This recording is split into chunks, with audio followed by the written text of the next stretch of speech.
Hello everyone, Loremaster Sotek here, and we are back with another episode of Lorebeards because it's Sunday, and so far so good. We're somehow keeping up with a consistent schedule against all the odds.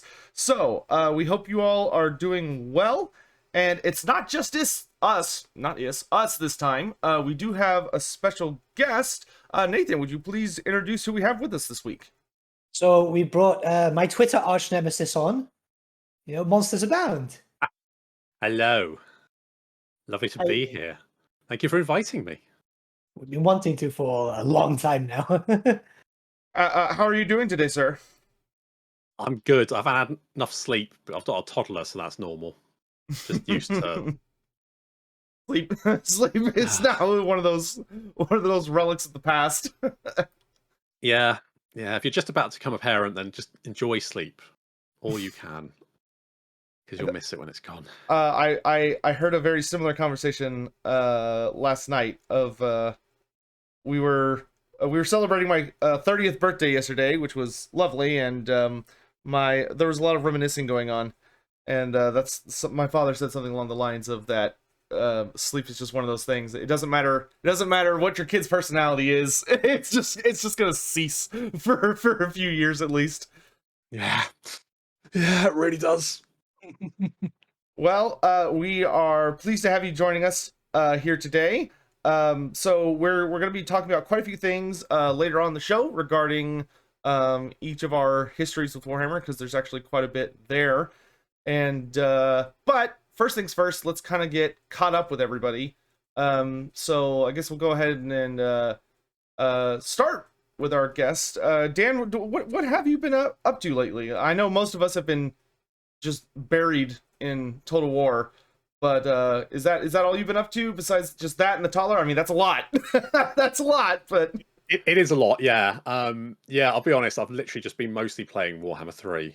And to be honest, anytime I'm playing it, I'm usually creating content. I don't really have much time to do anything but record. So it's just as well I do like the normal Let's Plays, because otherwise I don't think I'd ever actually have time to play it. But yeah, I've been concentrating mostly on Nurgle because he's my favorite Chaos God. So I've been trying to dip in and play the other factions as well, just to get a general sort of good feeling about them. But yeah, it's predominantly just Nurgle for me, just all the pus all the time. that's the drawing call. You've been enjoying the game so far? Having good experiences with it? Oh God, we can't review it, can we? Can't give it like anything out of 10, but you can say like I like these things about it. I like the things that I have done in the game. I think I'm safe in saying that. Great. So, okay. Yeah. Nathan, how have you been doing the last week? Tired. So much needs to be done. So little time. But yeah, pick the the wrong time to quit pretty much anything. So yeah.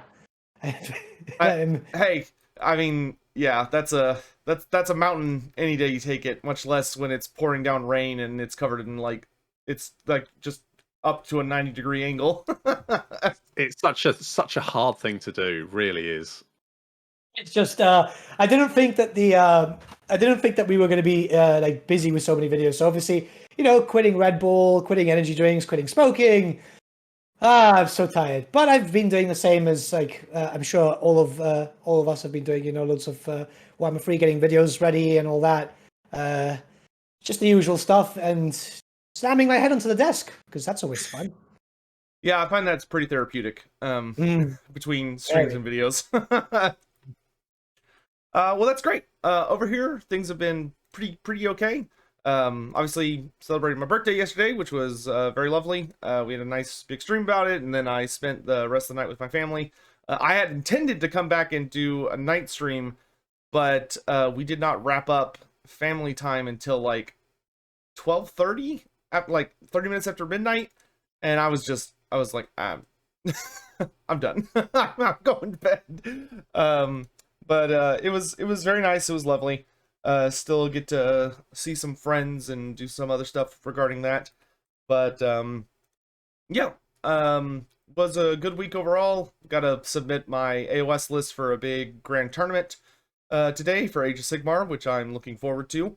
Hopefully that will be fun, and my dice will be nice to me, but we'll see what happens the date when the day comes. But so with kind of that out of the way, let's go ahead and hop into checking out minis for today. For Tale of Two Gamers, which, just a reminder for everyone watching that if you are participating in like the schedule that me and Nathan are keeping, there is a character model due next week. Not this week, but next week. What about that? That being said, we have had some people go ahead and submit some minis. So feel free, if you're following along with the stream, to just pull up Twitter and go to #Lorebeards, and we will be checking them out from latest. Make sure you sort to latest. Also, fun fact for today is that I am I am currently in Twitter jail at the moment. Because so you know Rodrigo, are the lovely individual who does artwork of the Who Would Wins, Nathan. So he for my birthday, Hammond decided to be cheeky and had him do a somewhat inappropriate meme image about Elspeth von Draken and Miao Ying. So I jokingly tried to respond something along the lines of thank you very much for the picture, but Hammond, go jump off a cliff. And Twitter was like, I don't think so. I don't think so. They put you in Twitter jail for that? Yeah, so I'm in Twitter jail for a week. So if you're like, hey, it was like automatically caught. Which, hilariously enough, I want to note that I told Hammond I would strangle him a few days before that. That was totally fine. But on Twitter, but telling him to jump off a cliff, that was too much. that was past the pale. That's insane. so weird. It was just a bot. But so if you're wondering, that's weird, why didn't Loremaster Sotek retweet Lorebeards is happening today? That's why. Also, Hammond, you're banned. You're too big of a threat. All right, so let's check out today's picture. So first up, from Haunchy, we've got some Blood Bowl minis. We've got Griff Oberwald, the classic special character from, or I guess star player is the correct term, from Blood Bowl. I think this is his old mini, right? I think his new one actually has a helmet. And then he's also got a Octrin Glimscry from the Cursed City set, which I love this mini. He is such a good, like, Amethyst Wizard mini. Very pretty. They both look absolutely fantastic. Oh, wow. He did a really good job with... I never noticed that Octrin is holding 2 books with one arm. Like, he's got a little book that he's holding, and then somehow he's managed to be in... I don't know how he's holding that other book under his hand while simultaneously holding the smaller book. Because I bet if I were to try that, it would not go well, and I would absolutely end up dropping that book. Yeah, that looks like it's about to slip out of his hand. Yeah, like he's desperately trying to hold on to it. Yeah, that's probably why he his like melee stats are so... How is he... And then he's doing on the other side too, where he's actually holding on to the staff, but like he must be pressing in his elbows as hard as he can. If you get to the second, it's like, is there like a little strap around it? He kind of strapped it to him. It's like a holster. There has to be, because otherwise this is like the strongest man in the game. Like, screw the ogre character. Like, this character would be the strongest just from the pressure he'd be exerting trying to hold on to those minis or those books. But it looks great. And Griff Oberwald also turned out absolutely fantastic. I mean, the face turned out really good. Like, he painted the lips. He's got pupils in the eyes. He's got eyebrows painted. He painted Griff with contrast paints, he says. Yeah, but, like, he looks awesome. It looks very, very good, especially under that lighting. I do like that you went with a gold painted rim. that seems very Blood Bowl appropriate. It does look very good. Yeah, that looks great. Awesome job, dude. All right, next up, we've got Florian Naritio sending in some contrast painted Fecula Flyblown and the Worm Spat from Underworlds, which are such a fantastic little warband. Like, it's nice. There's only 3 models, but they each have like a massive amount of character. And I really like Fecula Flyblown as the Nurgle sorcerer. Because she has much more of kind of that shamanistic feel to her than a lot of the other ones. But they're just such a great mini set. Like, yeah, they're just gross. This is my bag right here. Although that guy on the right, is he wearing like a little G-string? Feels like... I bet originally it was something a lot more elaborate, but due to increase in mass, I think it has basically been reduced to G-string status, yes. I like it. But so he can show off all of Grandfather's glorious gifts. I mean, look at all those like lovely pustules. But yeah, these look great. Man, that cat, the like Nurgling cat thing that Fecula has, like, ugh, I don't know what it is, but definitely ain't what it used to be. It's pretty gnarly mutations for a cat. For Warhammer Fantasy fans, because I've got this kit myself, it fits, all 3 of them fit very well on 25s, and you can easily cut off the spear of the one on the left and turn them into a banner bearer too, because that's what I've done.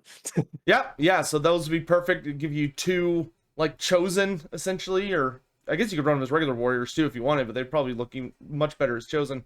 And then, of course, you get a Nurgle sorcerer out of Fecula, but looks great. It's a great kit. It's one of the best from Underworlds lately. Next up, Rowan the Accused has returned, and he's got more Custodes.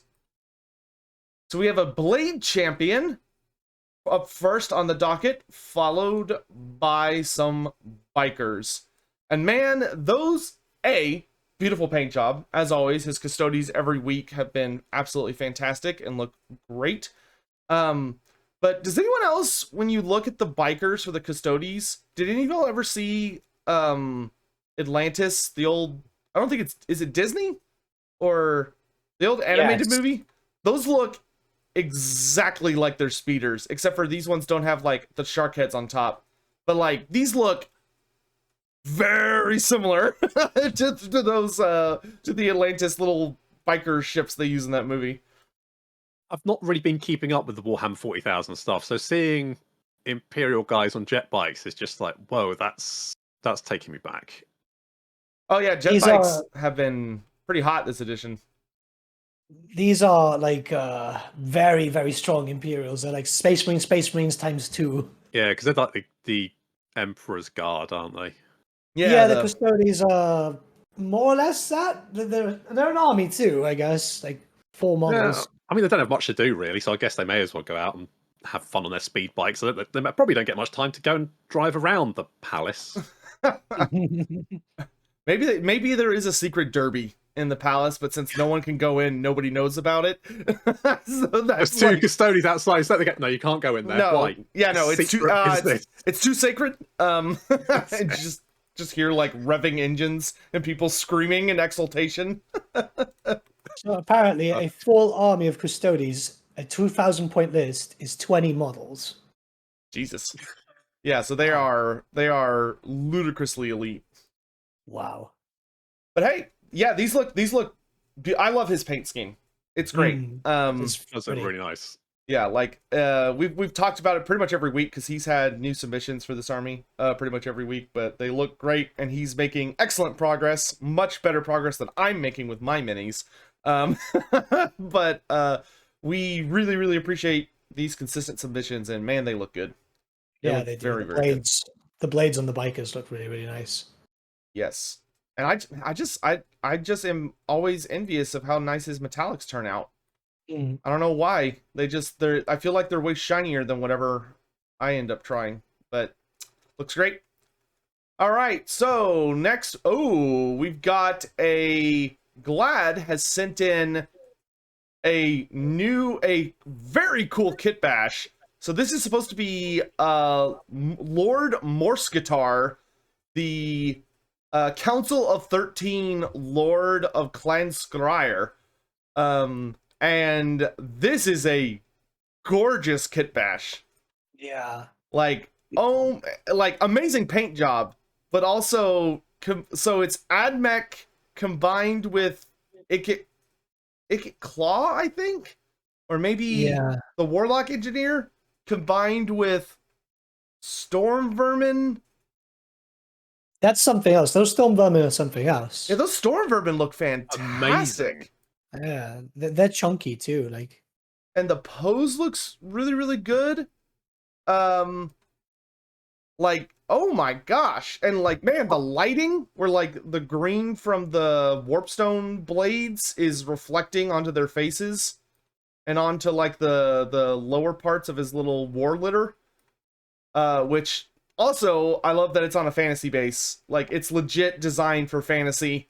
That it's basically I guess you would run this as like a Skaven warlord on war litter and just equip him with all of the Clan Scryer equipment you could throw on the dude. Because you could give him like a warp lock, a warp musket or a warp lock pistol, and then maybe give him like a wizard's hat so he could still cast magic or something. But like, man, this looks really good. This is a beautiful mini. I believe if you use the Warhammer Armies project rule set, you can also get a caster on a warlitter too. Oh yeah, that would be great. Oh my gosh. It's models and paint jobs like this that make me feel inadequate as a person. I know. Yeah. I know. This is why it's stuff like this that causes me to pay people to do it for me instead of participating myself. Yeah, it's these people's fault. It's their fault. It's not my fault. It's their fault. No, their fault. That's yeah. it. How Listen, dare you be this good? I have incredible skill and time and materials. I just choose not to because why bother, right? All right, next up, we've got Goat Force, who is sending in my favorite mini in all of AOS, Lady Ollander. And he says it's still in progress, but like, dude, if this is still in progress, I am kind of afraid of what it's going to look like when it's finished. But this looks really, really nice. And oh man, he's got alternating roses. Now I wish I had done that.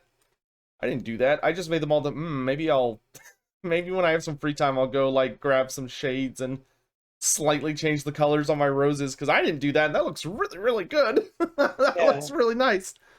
It is really nice. Yeah, he got man, this is much nicer than my Lady Ollander. Like, he got really good gradients on her robes, and he also got really nice edge highlights.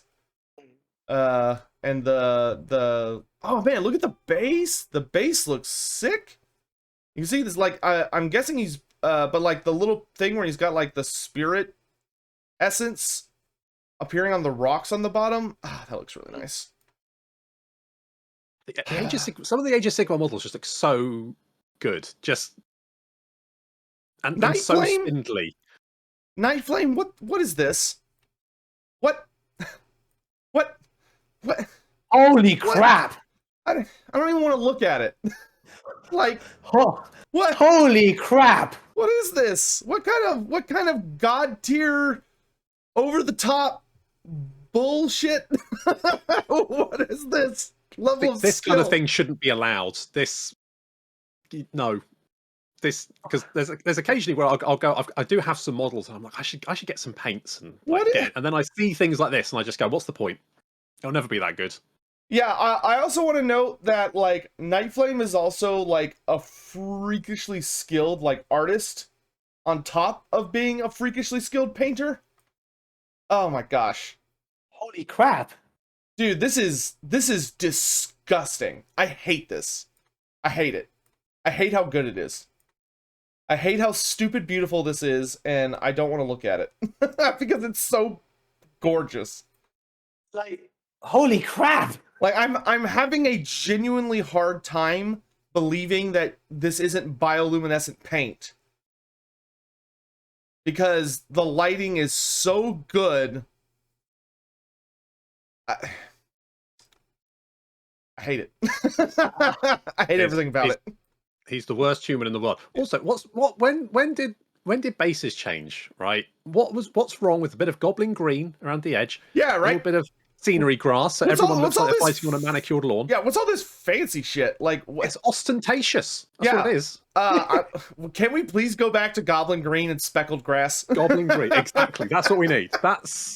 Get back to your roots. The sad thing is, Goblin Green is a collector's item now. You can't even buy it anymore. Oh, I'm so old. Of it myself. I've got If you have Goblin Green, it's like worth way more than it used to be because people are just like giving that nostalgia paint. I have like a few of those pots full, like without a broken seal. You can still hear that it's still wet. And I've had people like offer stupid amounts of money of it. It's like, no, that's going to a special army. That's Because they going got for my bases to do. Yeah, no, dude, you finish your gotta base. like save that for a day that you like paint up like a 5th edition model army or something. I've got it saved. I've got it saved for my first Old World army. When Old World gets its minis launched, it's going to be on Goblin Green bases. Bear, we'll catch it. Nice. We'll catch it, Bear. That's what you need. Yeah, this is, man. Like, yeah, that makes the Zinch models in Total War Warhammer 3 look like garbage. Yeah. Yeah, it really does. I'm gonna be looking at my Burning Herald on Chariot and be like, man, this is terrible. Why can't I have Night in Flames mini? Just set fire to it. It's not worth it. Yeah, The screamers with those red eyes, they look really scary. like I paid for a new PC to give me a 3080, and I still won't be able to like have this in my Total War game. Like, what's the point? Why even I should just play on a potato because like it's gonna be the same, right? And I think if we refresh our feed for Lorebeards, we have one last intro. No, we were tagged. Oh, we were tagged? Yeah, but it doesn't show up for some reason. Oh, okay. Well, let's just... Oh, here we go.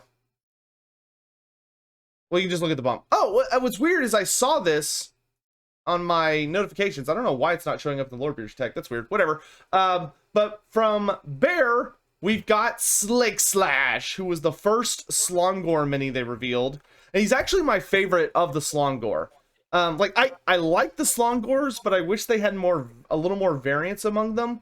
A lot of them just have double crab claws, which to me, like, it's okay, but to me, it makes them a little too similar to Fiends. I actually prefer Slake Slash, where he's got like a one-handed weapon hand and then a crab claw.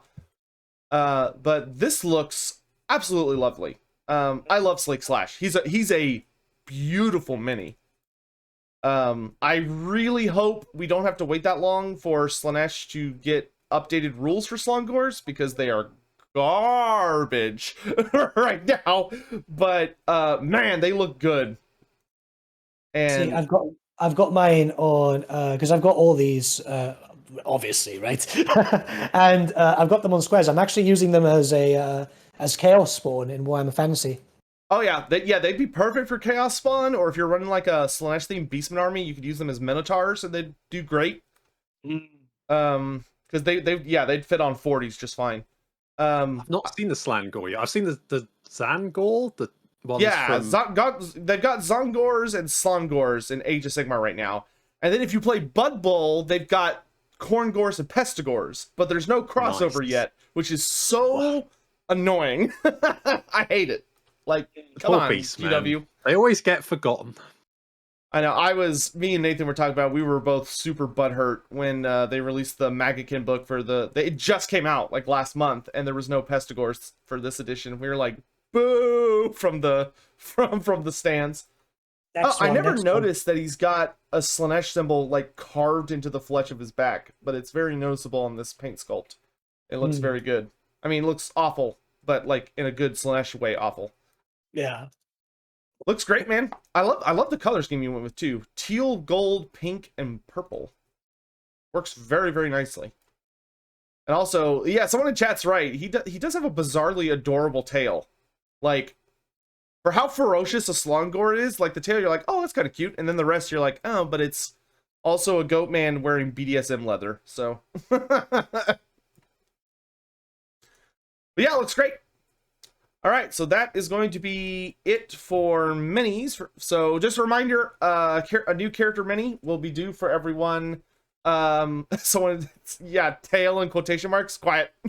Y'all behave over there. So let's get into who would win. I was like, what is the what is the thing we do every week? So we're gonna have a fairly brief who would win, because there's a lot of other stuff to get onto today. But today should be interesting because we're doing something a little different. When I originally started Who Would Wins back in the day, which I'm so glad I don't have to do those by myself anymore, and that they're part of Lorebeards, which I think is a much nicer experience. When they originally started, we specifically made them to only be about matchups that like never happened. But I think that that's a little limiting because there can be really good discussions had about matchups that have happened, but talking about maybe if we agree with how they went down or if we disagreed. You good? You froze, I froze. You look good now. That's weird. Yeah. You all right?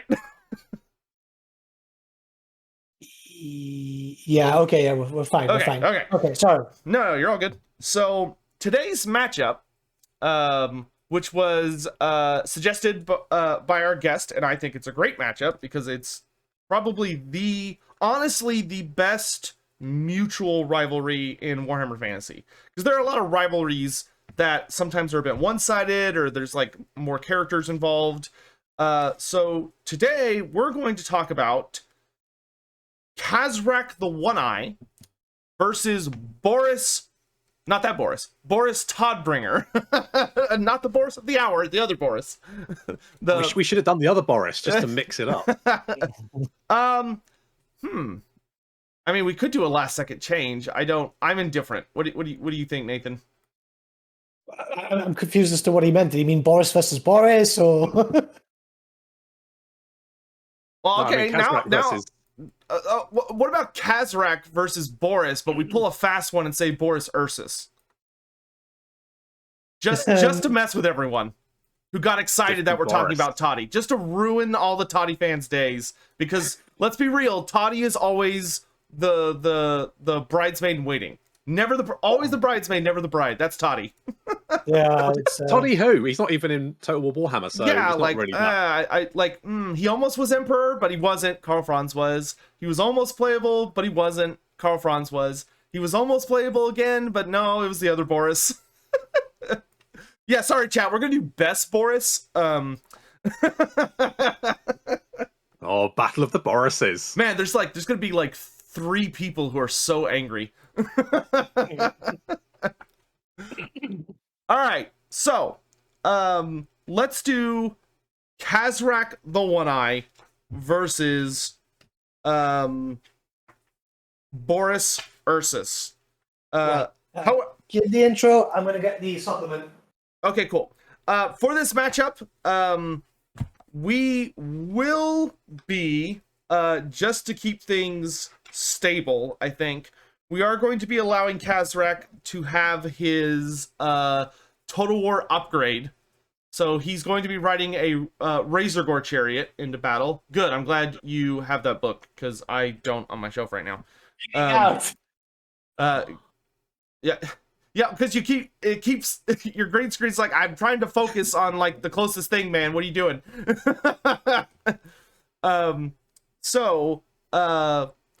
We are going to have Kazrak the One-Eye. So everyone in this chat should be, I would hope, familiar with Kazrak. He's actually a very beloved character by a lot of people.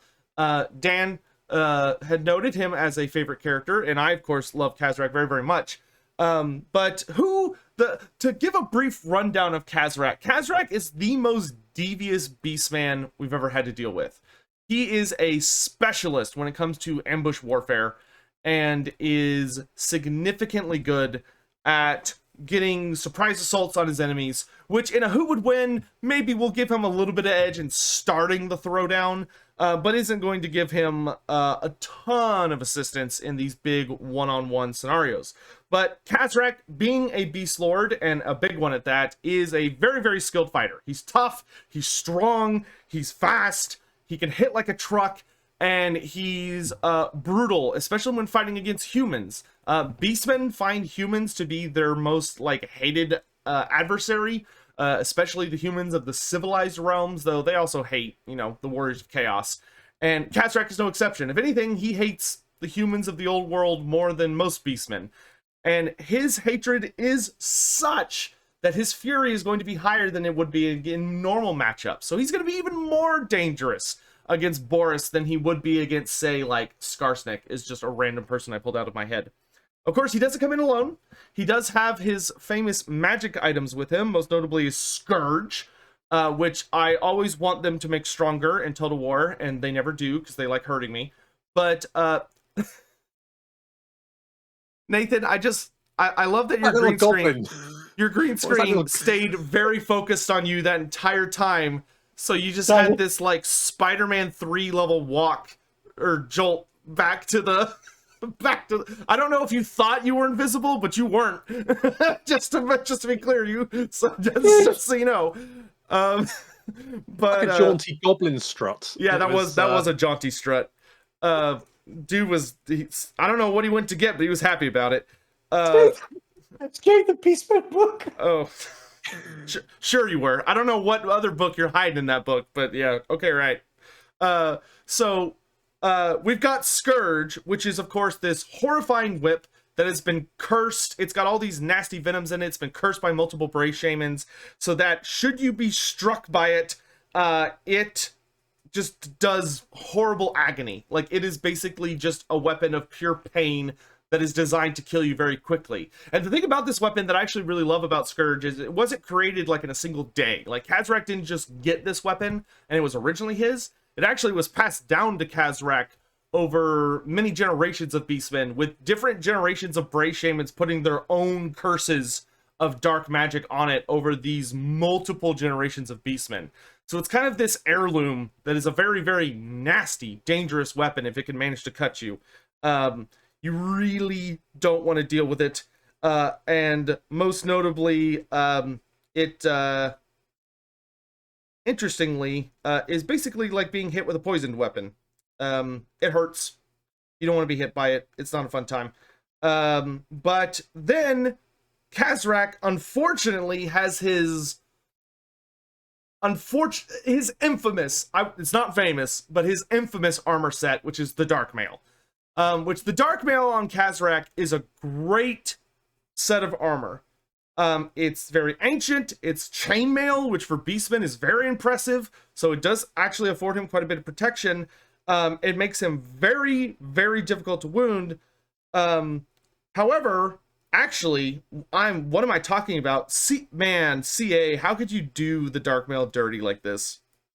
How could you do the Dark Mail dirty like this? So I just want to point this out for anyone listening in chat. So the Dark Mail in the lore only works against one thing. Now, if you've played Total War Warhammer, I bet your answer is going to be, oh, I know the Dark Mail. It sucks in Total War. Turin always talks about how it sucks in multiplayer. It's good against spells. Nope. That's not what the Dark Mail does.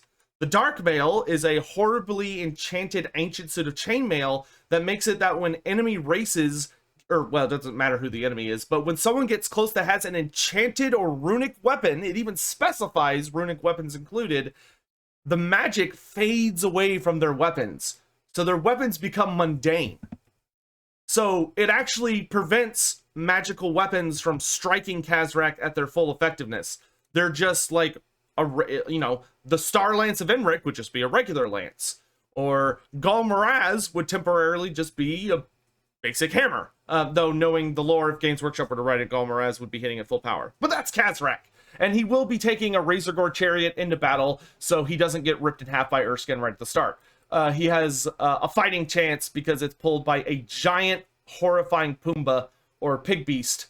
And they are mean, they are big, they're roughly almost bear size. Not quite, but they're up there. And they're just very spiky and nasty. And Nathan, would you please run us through Boris Ursus and his kit, what he brings riding into battle? Okay, so we have Boris Ursus, the Red Tsar. He has the armor of Urson, apparently forged many, many years ago on one of the holiest days of the cult of Urson itself.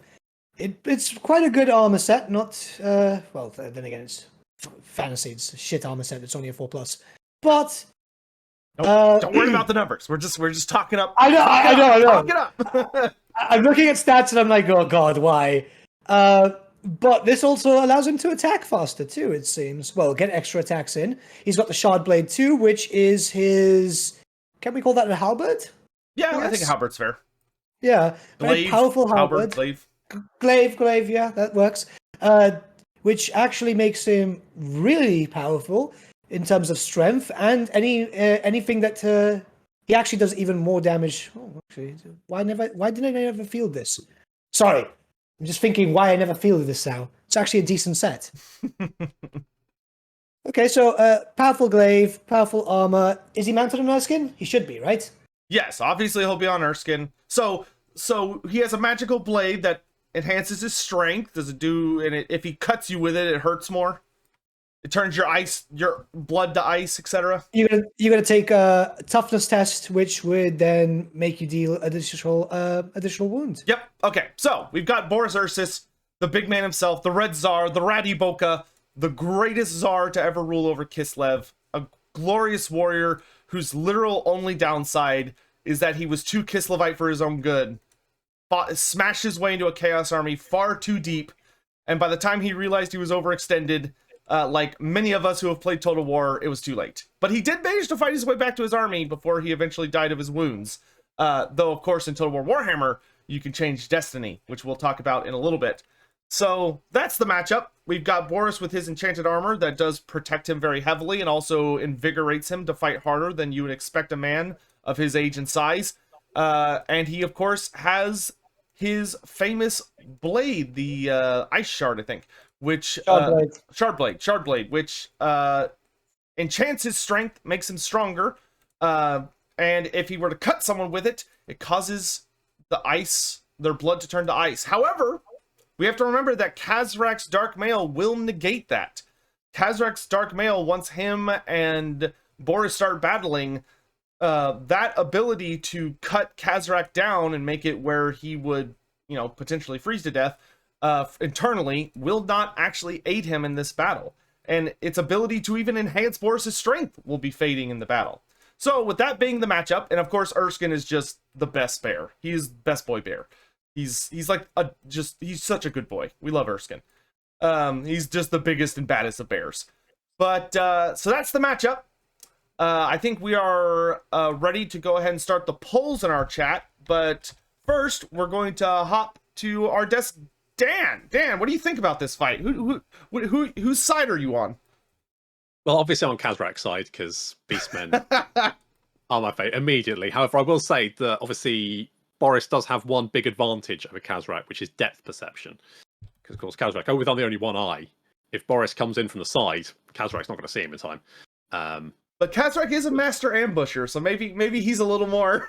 Only from the front. That's why he's so big on ambushing. He knows they have to be right in front of him. Otherwise, he's not going to see them.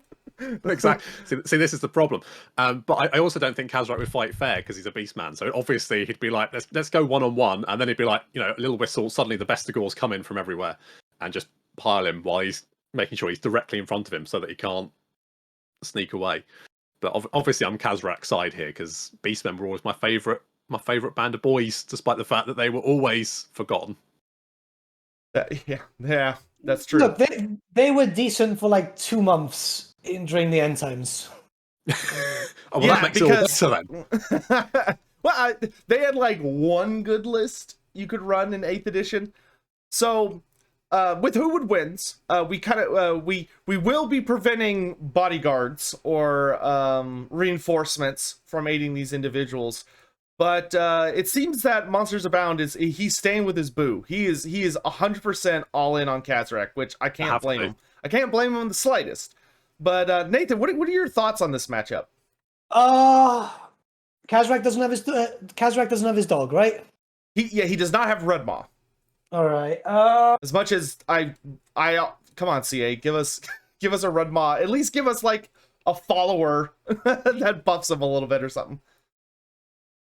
I go with Boris, to be honest, because comparing the both, he would be fast on the chariots, which I'm assuming, he does have, right? Kazrak? Yes, he would be on his chariot, which does make... But Razor Gores are not super quick. Like they hit hard, but they're not as quick as Razor Gores would be. I'm going by lore definition, probably Boris, because considering, look, Boris himself and Erskine, both of them are very powerful in their own right. Didn't Erskine like fight off a Chaos Warband as he's protecting Boris for like the majority of the time too? Erskine has like never lost. Yeah. I don't think ever.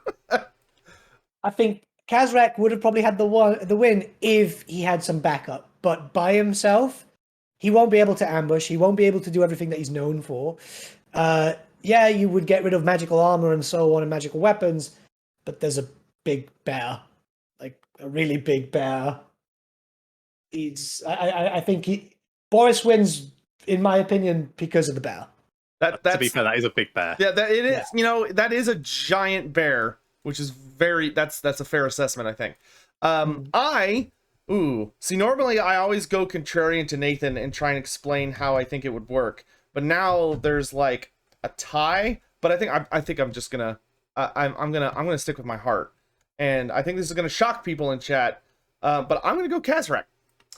And the reason I'm going Kazrak, I think, is because of Boris's nature versus Kazrak's nature. Kazrak is a sneaky son of a bitch who I think would realize very quickly as soon as he saw Erskine that, you know what, charging straight head on and just like fighting this out, probably not going to be my my best move.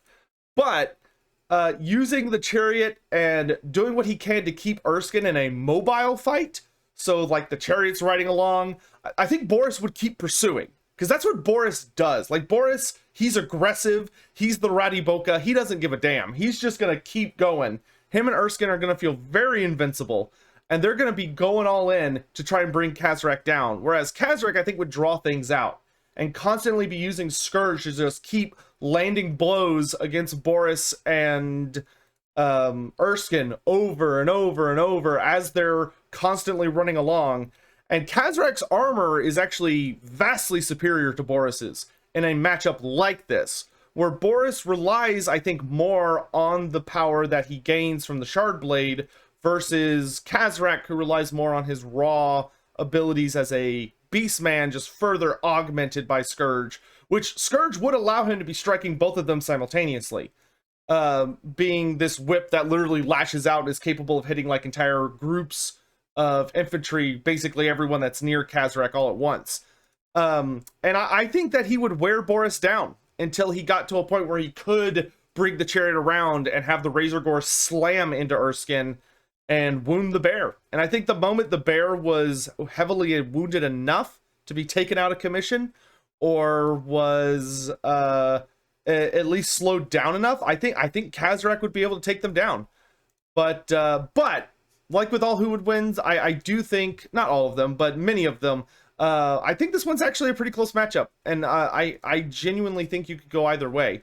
I do think that if you put the two of them in a very tight arena and were like, fight each other, no, just fight. Like, you're not allowed to move around, just fight. I think Boris would utterly dominate because of Erskine. But I don't think Kazrak would play that way. Kazrak's no fool. He's lost too many eyeballs for that nonsense. He learned his lesson. He's already gotten whipped by one Boris. All right, but my poll just wrapped up, and we have chat said that Boris Ursus would win. 77% of chat went for Boris Ursus. Only 23% went for Kazrak. We've got 69 for Boris. Nice. Keep in mind, because I was going to use this as a counter argument now. When the Tsar was taken down himself and Erskine had to defend him, he was basically fighting Kurgans non-stop. These are skirmish fighters. If he can take on an army or a warband of skirmishers, he can take on one beastman. Hey, well, it sounds like most of chat agrees with you, which, once again, that's a fair point. Frankly, I think I was robbed. Kazrak should win. Yeah, my chat's declaring me a heretic. This book just throws you off. So then you see the prices of the old days. It's weird. Oh, don't look at those. They're gonna make you upset. Don't look at them. Yeah. So let's go on to our next topic: GW prices and inflation. Yeah, they're scamming you all. All right. So we're going to head on to kind of one of the big topics for this week, which I'm sure a lot of people in chat have been eagerly waiting for, which is, of course, Kislev. So, all of us have been playing the game because we are very, very fortunate, and we appreciate CA for sending us those early copies. Thank you very much. Let's start with our guest, Dan. Have you had any time to kind of jump in with Kislev, or even just slapping them around a bit? Yes, I mean I slap them because obviously I'm playing Nurgle a lot. I do tend to. They do like invading. You know what? I think they're actually the empire of Warhammer 3 in many respects, because you leave them about 100 turns and suddenly they own all of Kislev, all of Norska, and they have like 20 stacks currently heading towards you. Yeah, they could become a bit of an infection pretty quick. Yeah, which for Nurgle is a problem, because really he should be the infection. But but yeah, so normally what I tend to do is like try and squish them ASAP, because if you leave them, they just seem to overpower. But having played them, I thought I'd like Kislev more than Cathay, but I actually think I prefer Cathay to Kislev. Really? Do you have any like thoughts on why? I think it's because the dragon siblings fight like they're Mortal Kombat characters, and I kind of love that. So it's more of a stylistic thing. It is, yeah. But you know, when you see a dragon swoop down and rain swords from above, you're kind of like, that's pretty cool. And I know Katarine can do the whole Ice Elsa type thing. It's just not as cool as, like, you know, flaming kick someone in the heads with a roundhouse kick. That's pretty cool. Have to give that to them. But I do love Kislev. I love the fact that every one of them seems to be packing heat. So your entire army just unloads. They have a very realistic roster for dealing with chaos. We're just pretty much everybody has a gun. Yeah, exactly. So that's quite a pain to deal with. But it is very cool to play. You know, even your, like, you know, front line tend to have sort of like some shots available to them, which is really nice. And I think generally I really like the mechanic of having like the big cities, and then you're sort of like, you have the big cities and then the wilderness, almost like those little minor settlements which never become proper settlements. They're just sort of like there to support your main settlements. So I really like that. I like their roster's fantastic. The only slight problem I would say is that I think they just make the Empire look like garbage, which yeah, I definitely agree with some of the points. Like I do think that Kislev's system of having just 3 major capitals and that's it, and they're like single settled provinces, right? So they're just these super cities, and then they're just surrounded by the little settlements out in the Oblast. That is such a clever way to make Kislev feel like, man, I feel like a game reviewer. Playing Kislev makes you feel like Kislev. yeah, exactly. Yeah, but it really does give you that really great feeling of, okay, I've got literally 3 bastions of civilization that pseudo-reliably, poor Prague, have held out against the forces of chaos. Meanwhile, everything else is basically like the super ancient tribal settlements, or really, really small stanitsas or villages that are barely hanging in there, or they have to get rebuilt every few years. And it's an interesting feeling, because it's more like, okay, do I use these small settlements? The dilemma that I've genuinely felt when I'm playing it is like, oh, do I use these small settlements to try and get access to maybe some of like the only like max at tier 3 military buildings, just so I don't have to waste a slot in my major city for that? Or do I build them purely for my economy and have them like lots of because the farms don't make a lot of money. But if you spam the farms and the windmill buildings, the windmills increase the percentage of farms like in that region, and there's other buildings you can get like faction wide increases. So it can start to like steamroll. It can start to snowball up, and you can actually get a surprisingly good economy from it. Or do I build devotion buildings so that I can just ramp up supporters? Which I don't know about you two, but playing as Katarine or Kostaltin, did y'all have any success with the supporter system out? Like, I found, at least in my playthroughs, I had to spam devotion buildings, because trying to build supporters through the invocations, I just like I would get like left in the dust by the AI if I tried to do that. Because I just could not get enough devotion to keep those invocations going.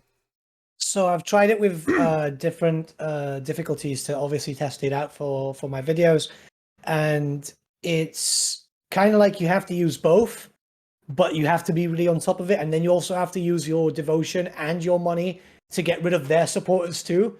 It's a lot of micromanagement.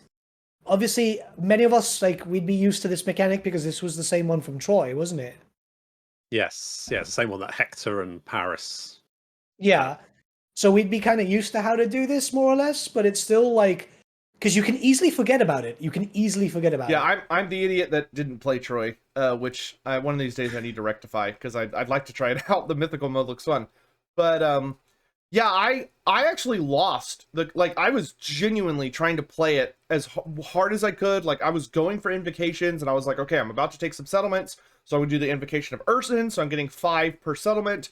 Oh, I'm going into the realm of chaos, so I'm going to do the invocation of Tor, so I'm getting 2 supporters per battle, and I lost.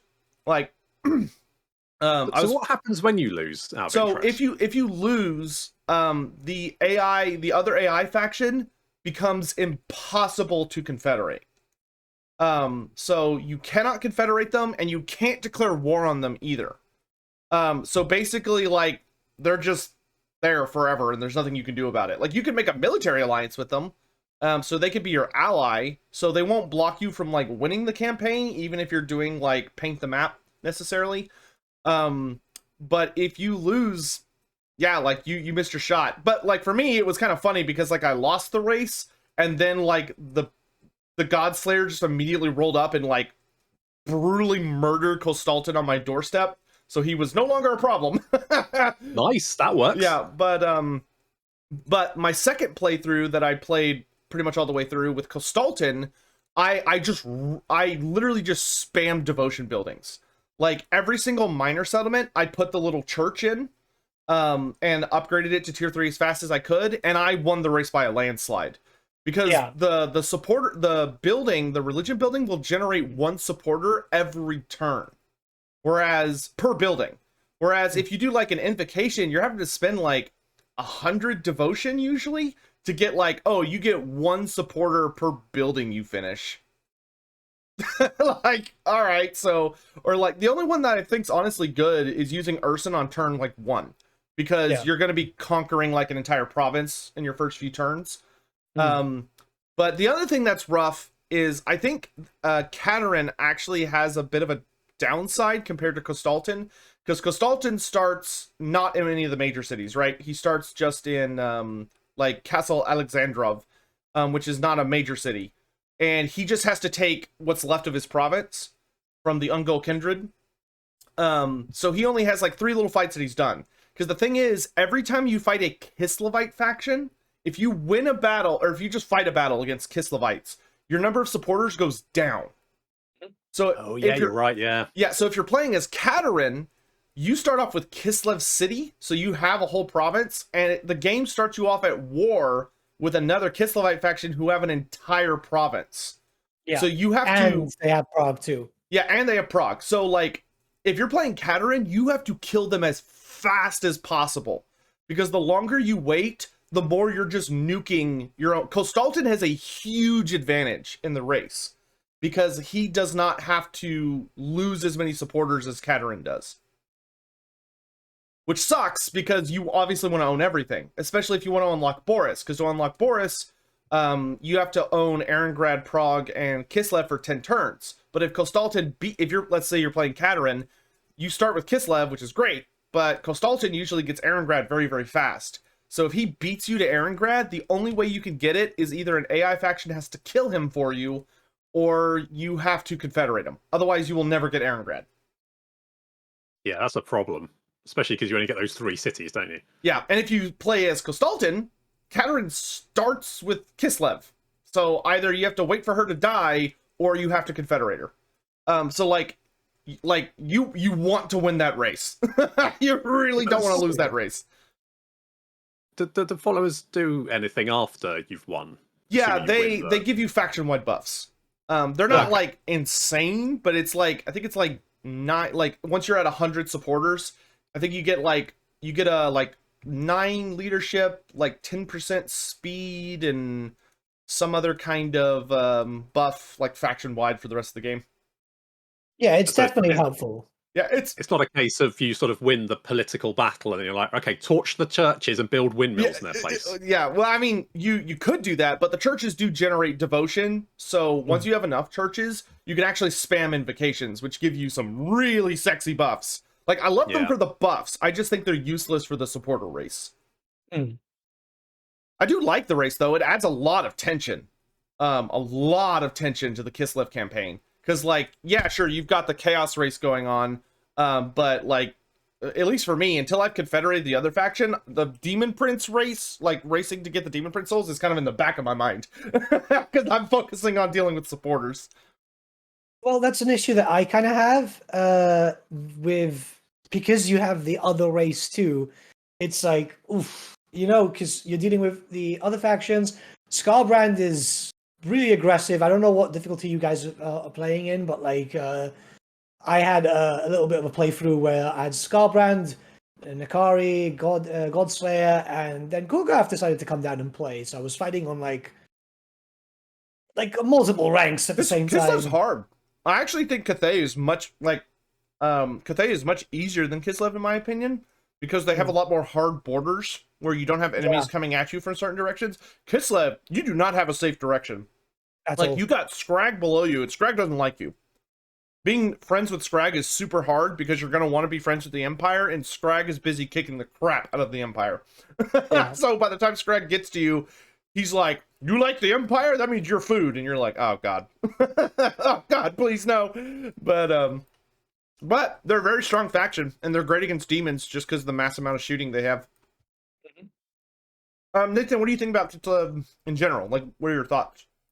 I think they're all right, to be honest. Obviously, a bit different to what we all imagined Kislev to be, because did monsters just die? Dan, we lose you? Oh, there he is. There he is. Discord's being a bit weird. All right, it happens. Keep going. Yeah.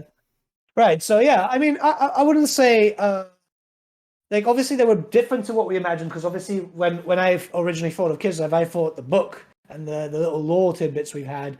I think they're quite enjoyable though. I was having quite a bit of fun. It's very different, but a lot of hybrids. Like I think 95% of your actual roster is a hybrid. It's close to that.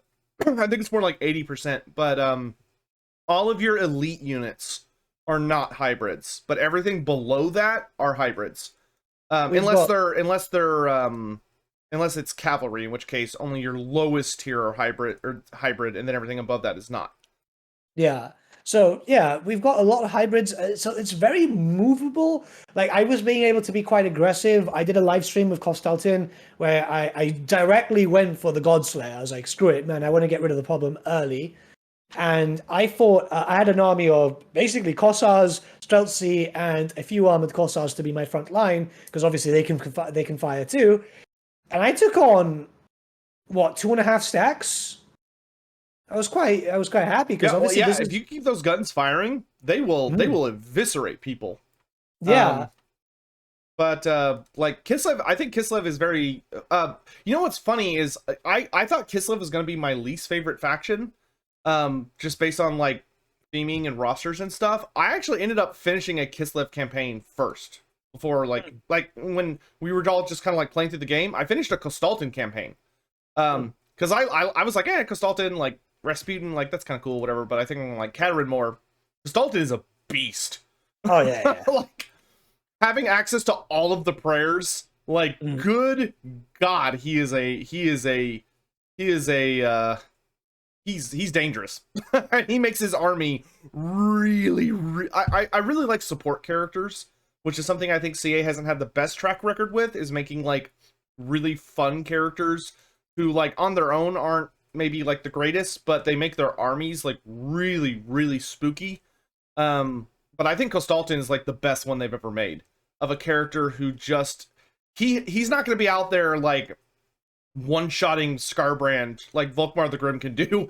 Because like Volkmar the Grim was kind of intended as a support character, but Volkmar is much more of like a hardcore beat stick that's basically invulnerable.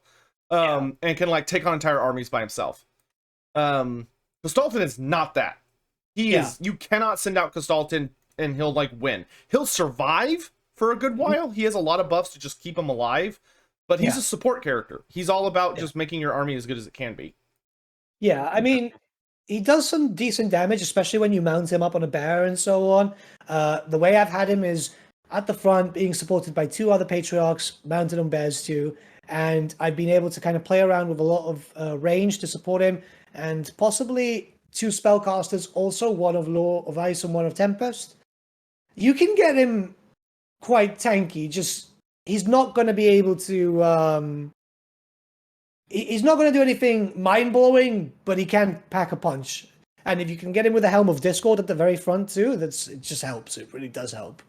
That's interesting. I've not really tried him because he was probably my least interesting character. That's what I thought. I was like, he's just a hairy hobo. I don't. Thing is, he can come back fast though, because if you get some skills, he basically comes back like Morga, like next turn. Well, that's the thing they did with him that's really smart, is like he doesn't. You're like, you look at him and he's like, okay, like dude doesn't have any magic or anything, but they give him all these stupid, crazy abilities where the lower his health gets, the tankier he gets. So like once he gets below half health, he basically starts regenerating freakishly fast, and also gets like more resistant to damage the closer he gets to death. Which makes him really annoying if you're fighting against him, because he could like, the closer he is to dying, the more hard it is to finally finish him off. The thing about him is, if you've played a bit with Kislev, I'm sure you've messed around with the Patriarchs. Like their prayers are obscene. Like they're very strong. Of like, oh, okay, Roar Reversion is like what, 36% charge bonus and immune to psych. If you time that well on a charge, it's devastating. You know, if you do Tor plus 40 melee attack, crazy good. You do Solyak, everybody heals, super good. And then Daz is, I can't remember what Daz is, but it's also, I remember it's also good, but I can't remember what it is off the top of my head. But Kostaltin gets all of them. He doesn't pick, he just gets all of them at the same time. And he also has another buff he gets where he reduces the cooldown even further. So you can legit get Kostaltin to the point where he has all these prayers, and you activate the first prayer, and by the time you've activated the last prayer, the first one is basically off cooldown. So you're just like, and he's ridiculous. Oh no, it sounds like playing a bard in EverQuest. Yeah, he's really angry bard. Oh yeah, that's right. Daz is 100% vigor rejuvenation. Ugh.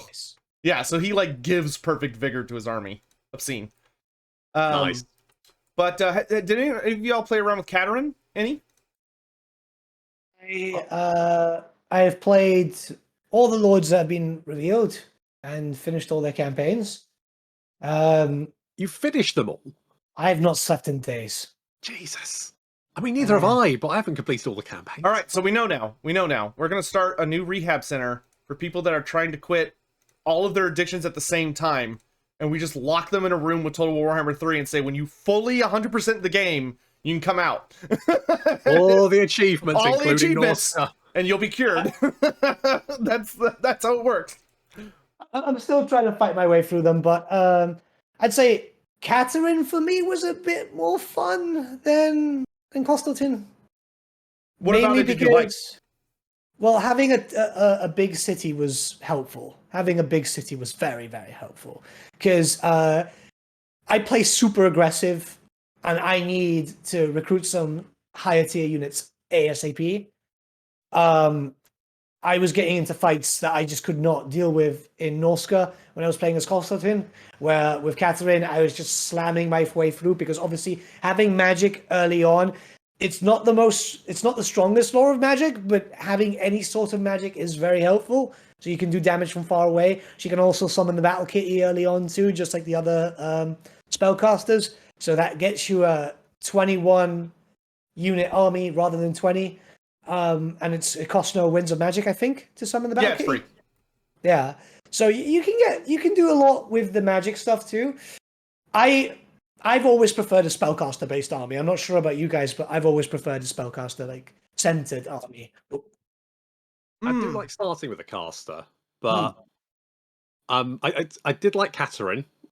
I haven't really tried. I kind of started a campaign as Castellan, and I kind of went, nah, he's just a hairy hobo. But I did enjoy Katerin.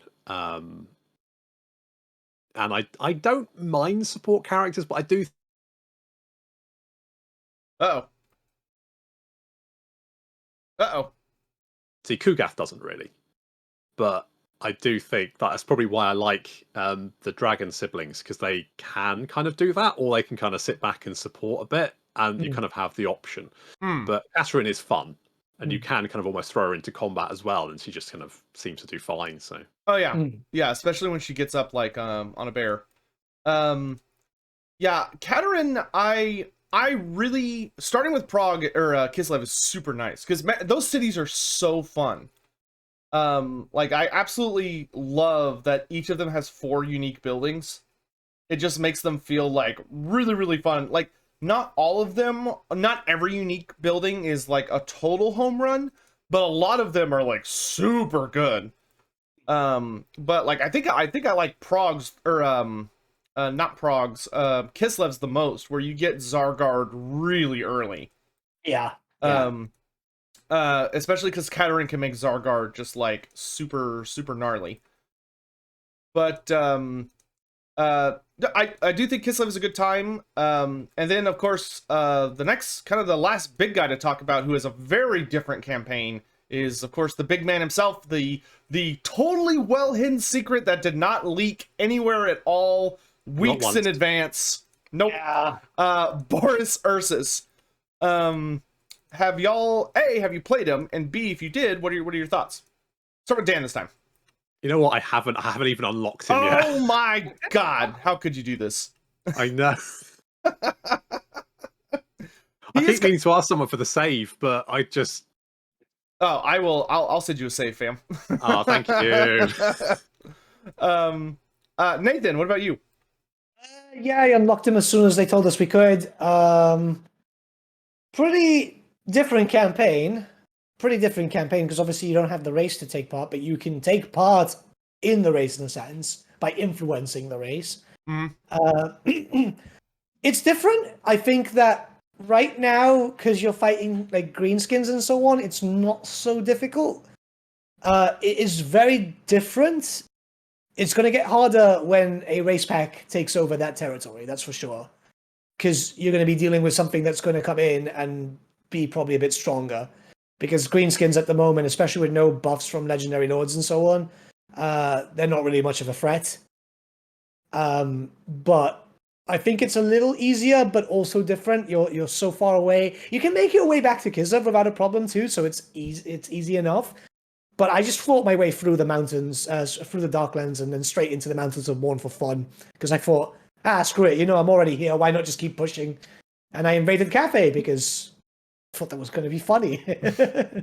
I actually had a harder time with Boris than the other characters. I actually found Kostaltin the easiest and Boris the hardest.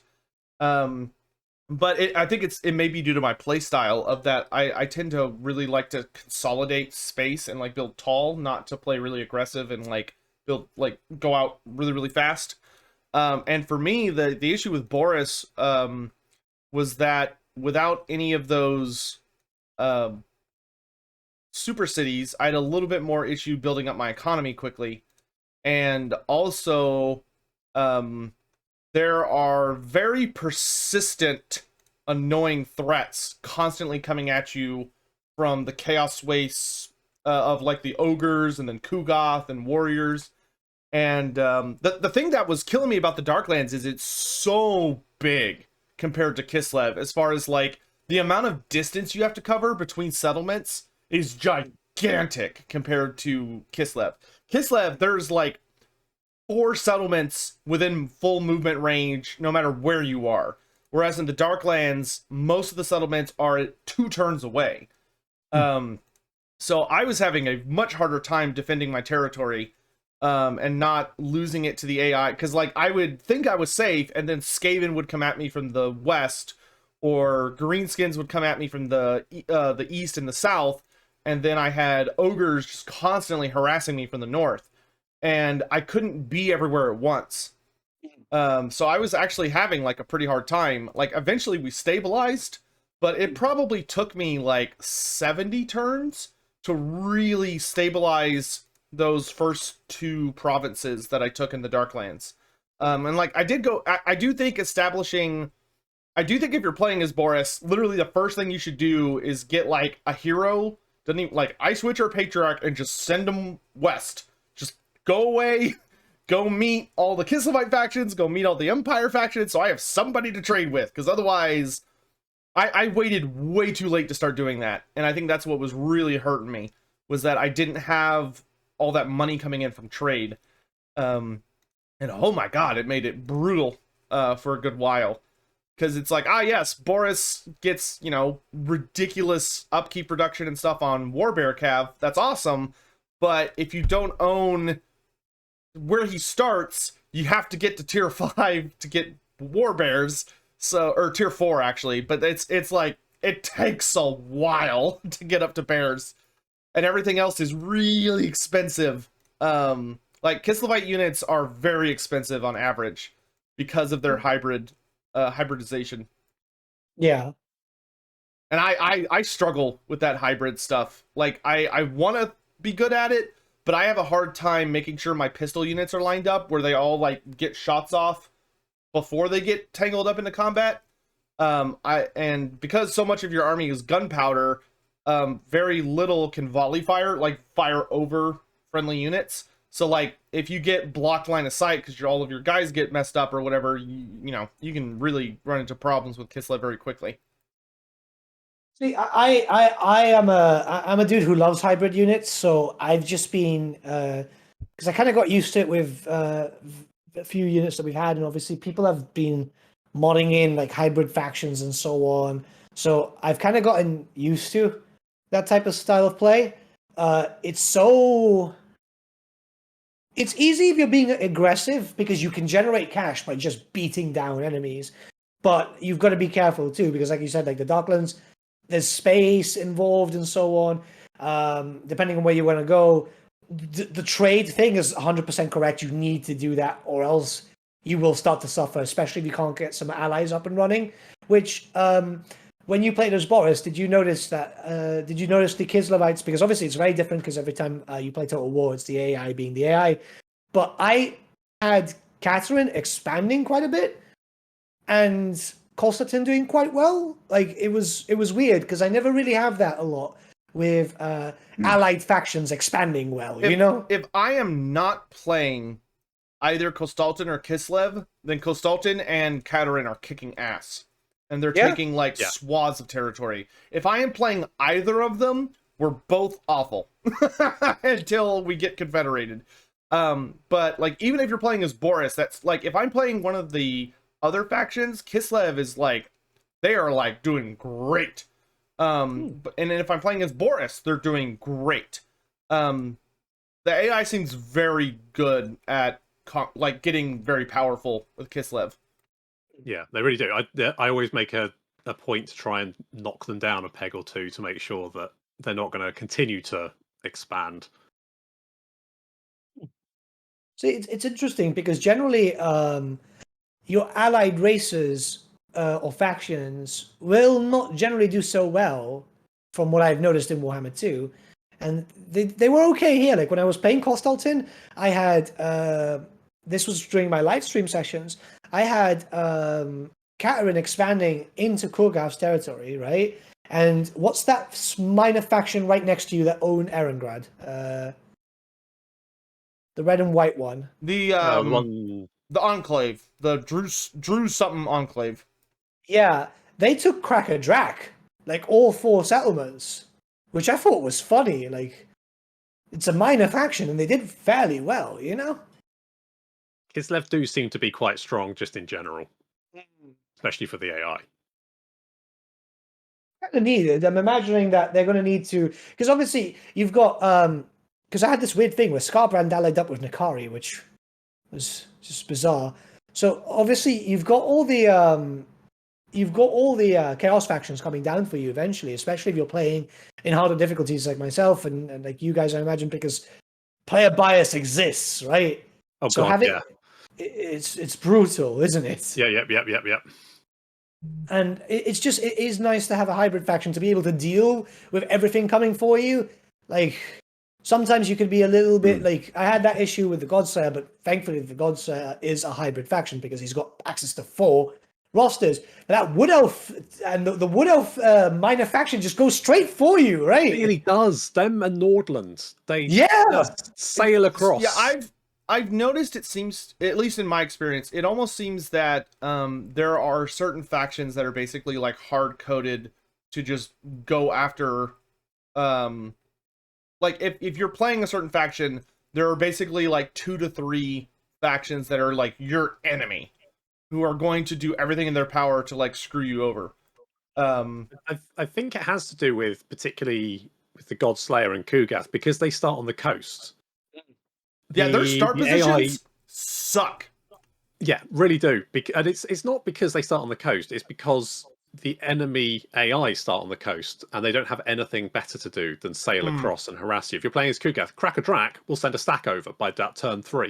Playing Kugath is so fun, but his start position sucks so much because like you're playing Kugath, you're like, I want to go expand to the Chaos Waste, and Kislev and the dwarves just won't leave you alone. They just keep sending 20 stacks, and you're like, I can't build walls because I'm Nurgle. Yeah, not to mention the fact that to build defenses, you need to build basically all of your infrastructure buildings. And on top of that, you need resource buildings to get additional agents. And there's not one resource building in either your starting province nor your natural expansion. Yeah. Not even anywhere on the coast. Yeah, I love Nurgle, but I really think they should add garrison units to some of the other like military buildings for him, because it's really hard to have a stable garrison that you don't have to, like, I basically with Nurgle have been forced to always have just like a Herald of Nurgle who just permanently runs around defending from armies once I've got like big garrisons defending those cities, because without a lord, the even like I've put every single building that adds to their garrison and it's a tier 3 settlement, it's still a risky proposition when the AI at best you've at best 50% of your garrison is going to be Nurglings. Yeah, which like they can get good if you like really get heavy. And the thing I've noticed about Nurgle, and at least what started to help it, like we're transitioning to Nurgle talk, so everyone just deal with it. The thing I've noticed is that you really have to rely on the plague system. Like it's not just there for fun. I've noticed like the only way I was able to start actually expanding is the millisecond I noticed somebody was sending an army to attack me, I would immediately spawn a cultist and go bomb them with like a big plague. Because if I didn't do that, like they would get to me and I'd be screwed. Because like either Kugath was in the realm of chaos, because if there's one thing the AI is very good at, it's the millisecond you go to the realm of chaos with your legendary lord, the AI is like, attack with everything! Go all in! It's every time, isn't it? As soon as your legendary lord goes to that realm gate, suddenly it's like 3 stacks suddenly appear out of nowhere and they like converge on you. Yeah, they're hiding in the fog of war, just waiting for you to go to the realm of chaos. Yeah, the only way, like, so I was doing a very hard campaign with Kugath. The only way I was able to stabilize and start expanding is I had to have like 2 the heroes, the plague ridden, 2 plague riddens that were maxed out in assassinations and assault units, constantly running around attacking enemy armies, a lone herald who was constantly in march stance running around to cities to help defend them, and then I was just spamming the living hell out of plagues that were like attrition minus melee attack and like give me income so I can survive. and was just bombing these armies, because otherwise there was just, I could never leave. I could literally never leave. It's why I always go into the realm of Slanesh first with Nurgle, because particularly some of your buildings like 10k. Yeah, you don't have that economy. That's the other thing, is that Nurgle's buildings, like, yeah, sure, you build a single building and it just sustains itself, but like, man, that initial cost is brutal.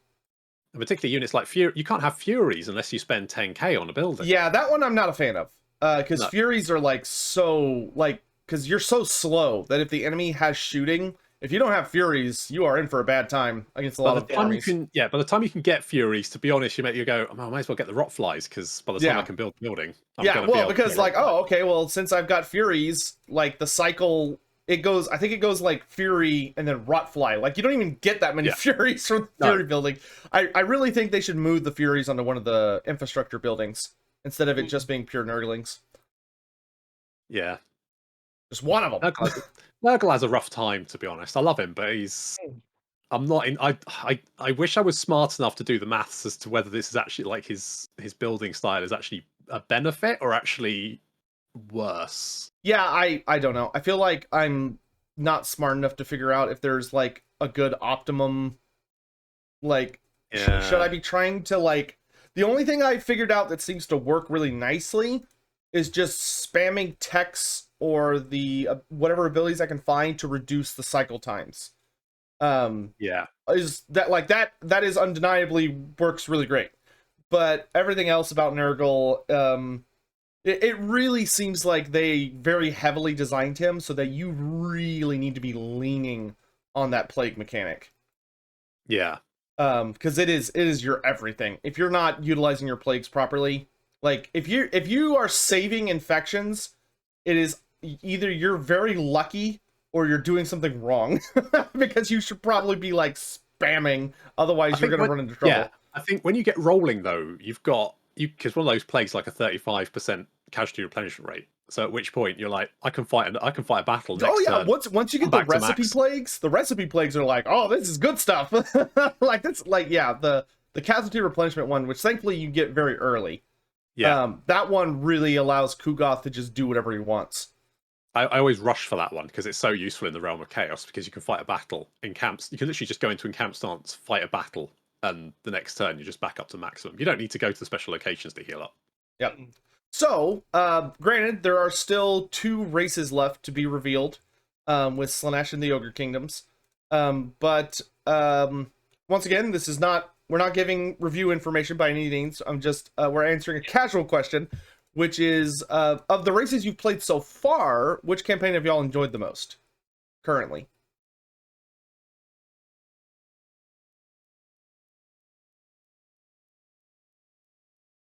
Oh, Discord freaked out there for a second. Yeah, I heard of the races that you've played so far. And who's your favorite currently? Oh, nobody's gonna believe me, but Scarbrand. Corn. Okay, so Corn for Corn. I got dragged into shit. How could you betray your boys like that, Nathan? No, I got dragged into shit. Like, there was a Reddit thread about me saying that I was anti-Corn all that shit. Like, they named me specifically. Oh, Great Book of Grudges hates Corn. How dare he adjust his opinion based on experience? How dare he? Well, the thing is, by that point that the thread had come out, we'd already been playing. So I'm like, yeah, man, I wish I could tell you, but I can't. The thing is, I am anti-Corn. I think Corn's a very boring chaos god. He's only got his anger thing. That's literally he's just got anger issues. You're not wrong. Oh man. Right, because you have no magic. I think it's. Yeah, just don't worry about me. Just keep going. I get caught up. No, I mean everything just froze up. Yeah, it did. Yeah, that's weird. It's definitely Discord. Yeah, it's definitely Discord today. But yeah, no. So he's different because obviously there's a lot of different. Like it's melee, a bit of cavalry, no magic. You don't really have a buffer, barring the locust and so on, but it's not really a dedicated buffer. No range barring the skull cannon. I think it's interesting. I think it's a very. I thought I would hate it, but I don't. What about you, Dan? To Who's be your honest, favorite so far? I think all of the races I think are that we can talk about are fantastically well designed, Mm. and each of them feels unique. And Nurgle feels very Nurgle. He's slow. He's tanky. He has the plagues. It's all for Kislev. They've obviously done the thing where obviously Kislev is that sort of like nation of two sides, where you've got the built-up sort of like urban centers, and then the expansive steeps, and they've made that part of the faction. And I think that's true of every single faction in the game, in that every single one of them is so unique and well designed. With that said, I still love Nurgle. I love my tanky boys. I love the plague bearers. You just can put them into a group, set them at the enemy. You go make a cup of tea, come back 10 minutes later, and yes, we've arrived finally. And they've done their little charge, which is like, oh, okay, I guess we'll do this. Yeah. Oh, dude, plague bearers are so fun. Like Nurgle in general is hilarious, but the plague bearers are so great because they literally look like minimum wage employees who are just there because they have to be, not because they want to be. I love the great unclean ones. I don't know what it is about the big bulky boys, but I just love them. Particularly the great unclean one. I've got one that I kind of saved from a campaign. And I've brought him in at level 30, and he's got like the damage effect all around him. So as long as he's in melee combat, I would love to ask about that real quick. So how does that feature look in game? Like, do you save the character, you go into a new campaign? Is it you just open up the Lord slot and like he's there? Yep. So there's a little like load character button in the bottom right hand corner. So you click that, and if you saved the character previously, it would just have the character in the list. Obviously, they cost more. So I think my level 30 Great Unclean one costs like 20.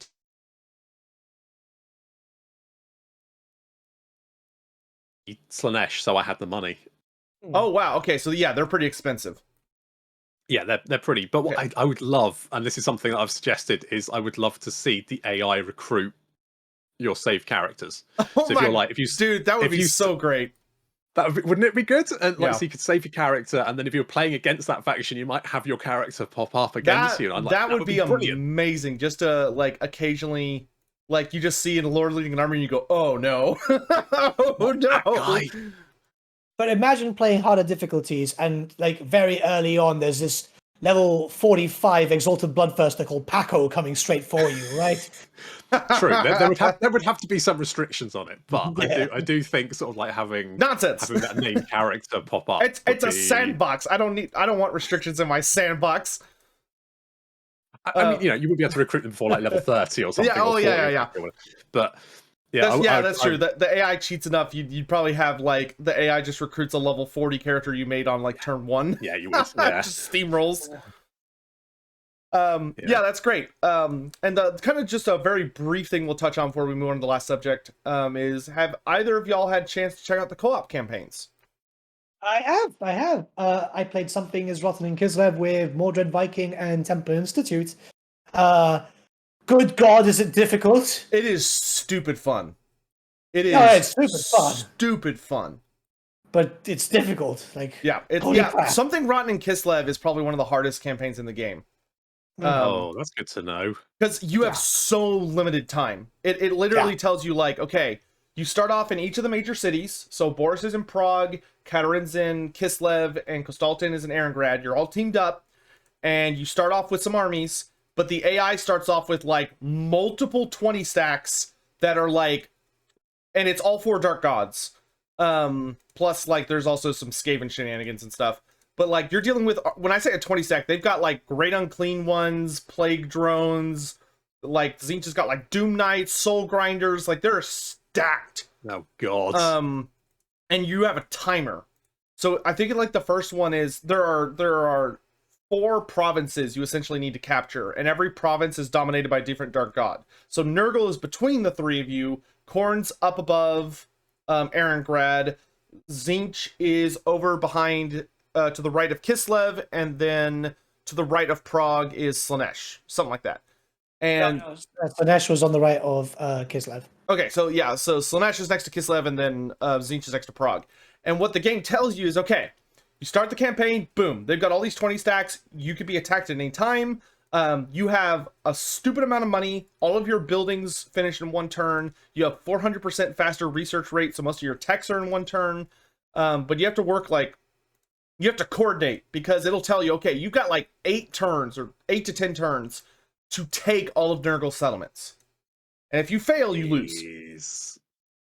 So like me, I played Something Rotten in Kislev with me, Mandalore Gaming, and Anticity, and we missed the part where it was timed, but we were still like being aggressive and trying to wipe out Nurgle. We lost. We couldn't do it in time because we weren't aware of it until it was too late. So like we were being a little more cautious about like letting our armies come back and heal when we should have been pushing more aggressively. But it's like, okay, you've got to take Nurgle down. You got like 8 to 10 turns, and then you do that, and then it's like, okay, next god, and you got to keep going. I think I like the entire campaign. If you took as long as possible, as like 30 turns.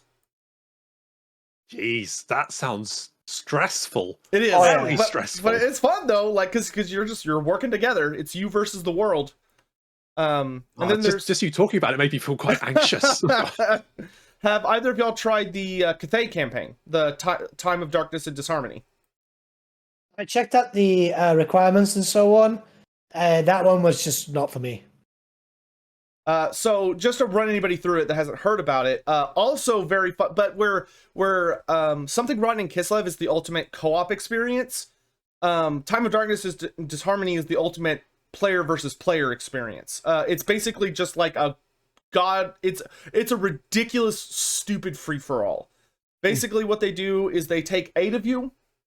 You can have up to 8 players. They stick all of you in Cathay. So it's the exact same Cathay from the big map, but now there's 8 players in there. So Zhao Ming and Miao Ying start in the exact same spot, but then you've got like Zinch starts right next to Miao Ying. You've got ogre characters in the mountains. You've got Korn way over on the right. Nurgle's just below Korn, and then Nakari is further down, and so you've got like all these different factions stuffed in together.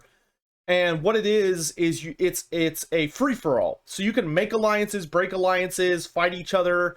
You have simultaneous turns, which gets really, really goofy when you're all trying to do stuff at the exact same time against one another, because it's basically whoever clicks first wins. And what it is you get victory points. And you generate a victory point for every settlement you own. And it's the first person to 40 points wins, or the person who has the most points at the end of turn 30 wins. Yeah. And the way it works is that most of your buildings take a reduced amount of time to build. You start off with pretty nice starting armies, and you start off with pretty solid like cities and settlements. And all of your research takes a single turn. And it's just... Oh, man, Discord today. Oh, we're back. Okay, there we go. And it's literally just a madhouse. Like I played it with sounds great. I played it with 3 people, with Mandalore and Anticity, and it was bonkers. I think Turin did a stream where they had 5 people. It's very, very fun, but it is definitely not for people that get. If you're someone that gets tilted easily, probably don't want to play it. It's a different game mode, basically. Yeah, it's basically like if you had a LAN party with friends and you wanted just like a really quick mode, you could play many times back to back, and you all take different characters back every time. It's perfect for that. And it's a lot less stressful on like your computer per se, for an 8-player campaign, because it's over a much smaller space. And then of course you can play the main campaign, which the main campaign, if you do co-op, you can do every single player basically picks what they want to do. So not only can you pick a different lord, and it's exactly like the single player campaign, you are racing to get all the Demon Prince souls first. But what's unique about it is that when you join, you kind of pick a team. So, and you could form as many teams as you want. So like every player could just be on their own team. You could have like oh, the 2 Cathay players are going to be on a team, and then the 2 Kislevite players are on a team, and then like Zinch and Korn are on a team, and Nurgle and Slanesh are on a team. Or you could do it where it's 4v4. Or you could even do something like, oh, okay, the 2 Cathay players are on a team, the 2 Kislev players are on a team, and then all 4 of the Chaos characters are free-for-all. So they can make and break alliances as they want. So, like, it doesn't have to be purely team mode. It doesn't have to be purely free-for-all. You can have, like, a big mix.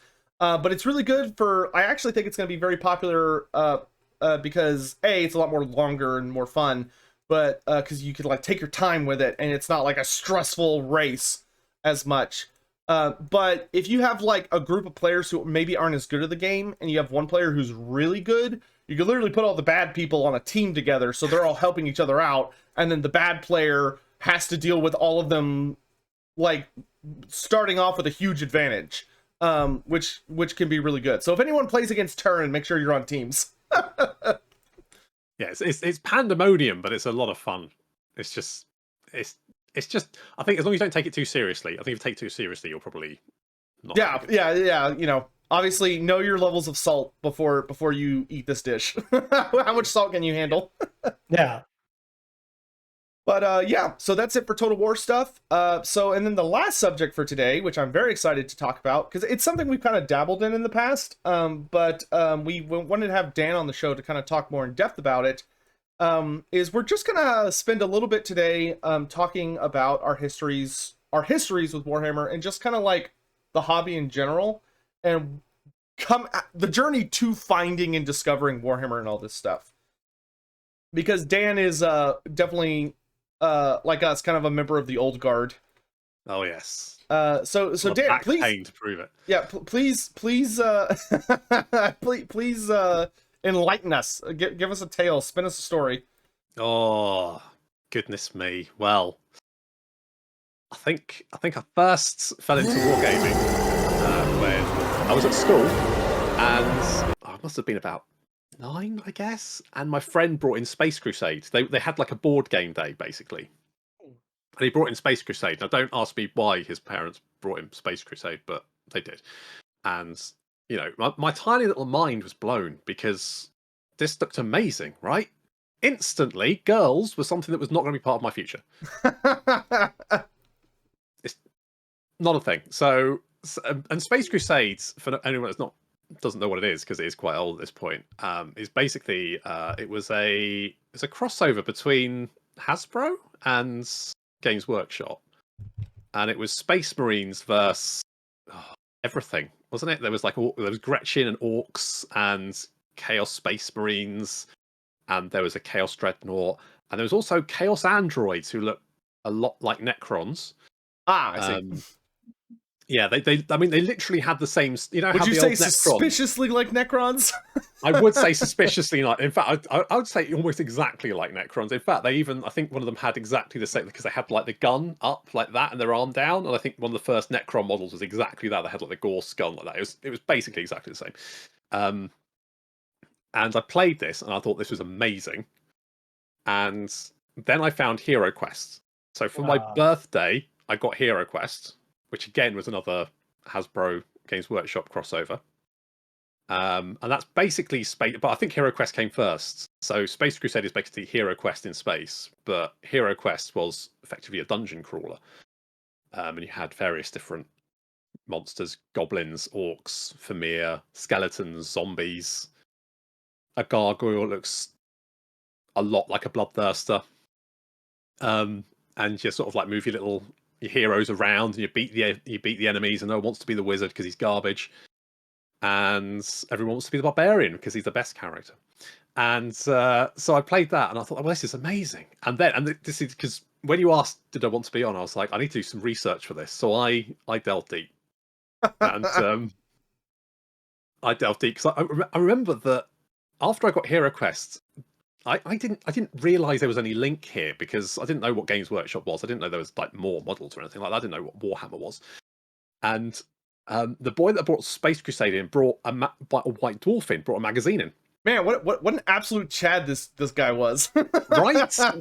I think it was because his parents were divorced and his dad felt guilty, so he got like 40. He got 40 quid. Here, son, love me more. Take take these minis. Right? My parents were loving. Damn. Yeah. God. Why couldn't I have been in a broken home? I could have twice as many Christmases. So he got like 40 pounds a month for pocket money.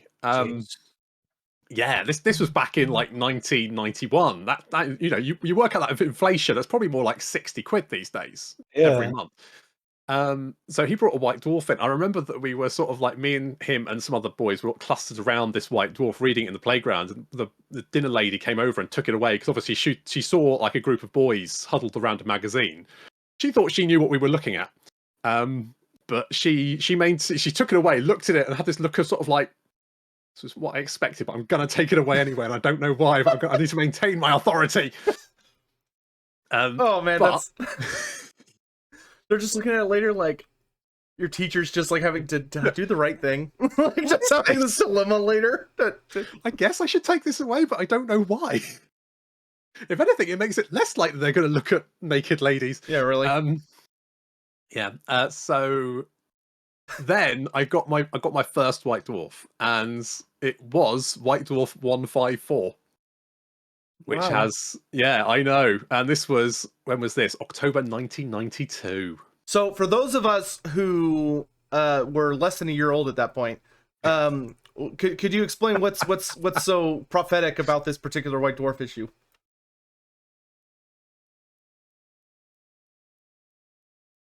Nope, hold on. Discord's chugging. He'll be back. I'm back. Okay. Sorry. No, it's okay. It was a suspenseful answer. Oh, no, he's gone. GW's cutting us off. They don't... Oh, no, this... Yeah, no one can know about this issue. It was that crazy. It's sacred knowledge. So, to go on, sorry, it was prophetic because we'll get there eventually. The teacher took away Monsters Abound. You can't have this. Cancelled me. That's it. So this particular White Dwarf had a battle report in it, and it was mostly Space Marine, so like epic. Yeah.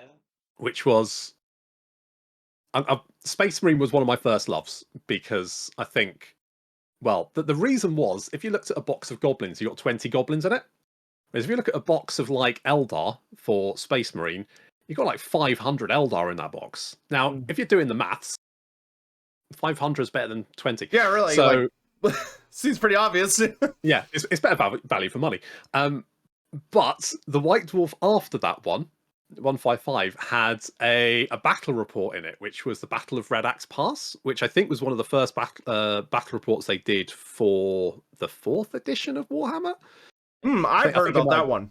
Yeah, I think it's the second one. It's goblins versus elves. Mm-hmm.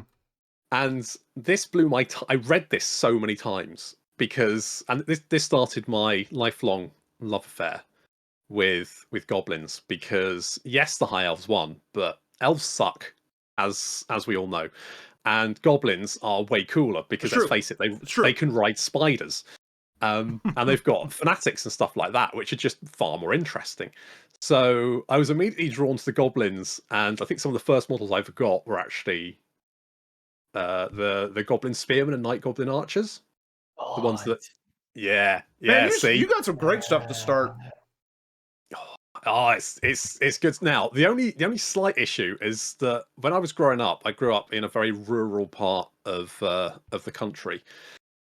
In a very particularly rural part of the county, that this is a rural county, and as such, I only had one opponent really. One other person I knew who happened to be the Chad with the parents in a loveless marriage who wanted to give him lots of pocket money. This was a problem for two reasons. One, he obviously had more disposable income than I did. Which meant as soon as I bought, say I got something for Christmas, he would instantly then the next month buy the thing that would defeat that thing. The other problem... I see you've bought a unit of goblin spears. I'd like to introduce you to my high elf bolt thrower.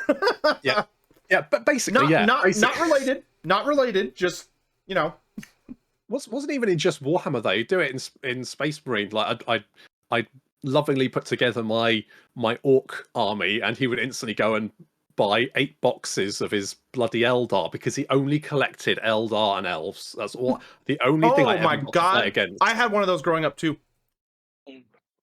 Fucking worst. Yeah, they're like, listen, if somebody only collects like did he do high elves? Oh, high elves, wood elves. Yeah. If somebody only does elves, listen, that's a red flag. Like I'm not trying to like ruin anybody's day that's listening. If someone only collects elves, that's a red flag. Those are meta gamers, like that's all. That's a warning, man. That's like hearing a rattlesnake rattling. Like that's why we're no longer friends. He's dead now, I hope. But that's all I had to fight was friggin' Eldar and elves and wood elves. He collected them all, and it was one of those cases where like the wood elf book came out. So of course the first thing he got was an entire wood elf army, including 2 dragons, which my poor goblin spearman didn't really have much of a chance against, to be honest. That was 4th, wasn't it? It was, yeah. Where heroes were ridiculously overpowered, I think. Yeah. Was that 4th? It got worse than 5th, but 4th was pretty bad. That was the beginning of Hero Army, Yeah. So, it was that case of like I'd get a nice little orc rock lobber, and then he'd get 2 dragons, and that always, and because I couldn't pick my army, could I? He would go, what shall I select from my ensemble to bring against you? And I'd be like, well, I'm going to bring the same thing I always do because that's all I've got. So I will bring the rock lobber, despite the fact that I know that the first thing you're going to do is fly high, and the second thing you're going to do is kill the rock lobber. But never mind. I guess we'll just play the same game we do every time then. But it was, we got Blood Bowl as well. The first. Obviously, he had a wood elf team, so every single game was the same thing. He would instantly jump over all of my front line, pass the ball to his wood elf star player, and go and score within 2 bloody turns. The only slight bonus I got was immediately then jumping on his front line and beating the shit out of them until I broke their legs or pushed them into the crowd and killed us. Basically, it was I didn't really care about the ball. I'd given up at that point. It was about how many characters of his can I kill. Well, he did. Because these elves are such losers, man. Playing objectives. Nobody likes them, man. They're like actually trying to play the rules. Like, get out of here, nerds. I think that my best day ever was when he had this really like high. It wasn't a star player. I think it was just his catcher or something, a war dancer, and he was like very highly ranked. But I managed to get him on the ground, and then I just got all of my team around him and just fouled him until I killed him, and. To this day, that's a memory that keeps my cockles warm. So, man, so you were really into the hobby. I mean, you had Blood Bowl. Oh yeah, 40K. Space Marine. Before they called it 40K. I didn't really play 40K, to be honest. So Space Marine was a different IP. Yeah, well, yeah, because it's the little guys. Okay. Oh, so was it like Warmaster? Yes, it was basically. Okay. Yeah, basically Warmaster for 40K. Gotcha. I don't think that existed when I got into the hobby. Oh no, they got rid of it, and then they brought back for 40K Epic. Was it Epic 40K? I can't remember what it was called. Apocalypse, I think, is what the mode was. But I can't remember. So you were involved in. So how many different games were you playing? Like, you had Space Marine, Space Marine, Fantasy, Warhammer, Necromunda. Like that had Gorka Morka.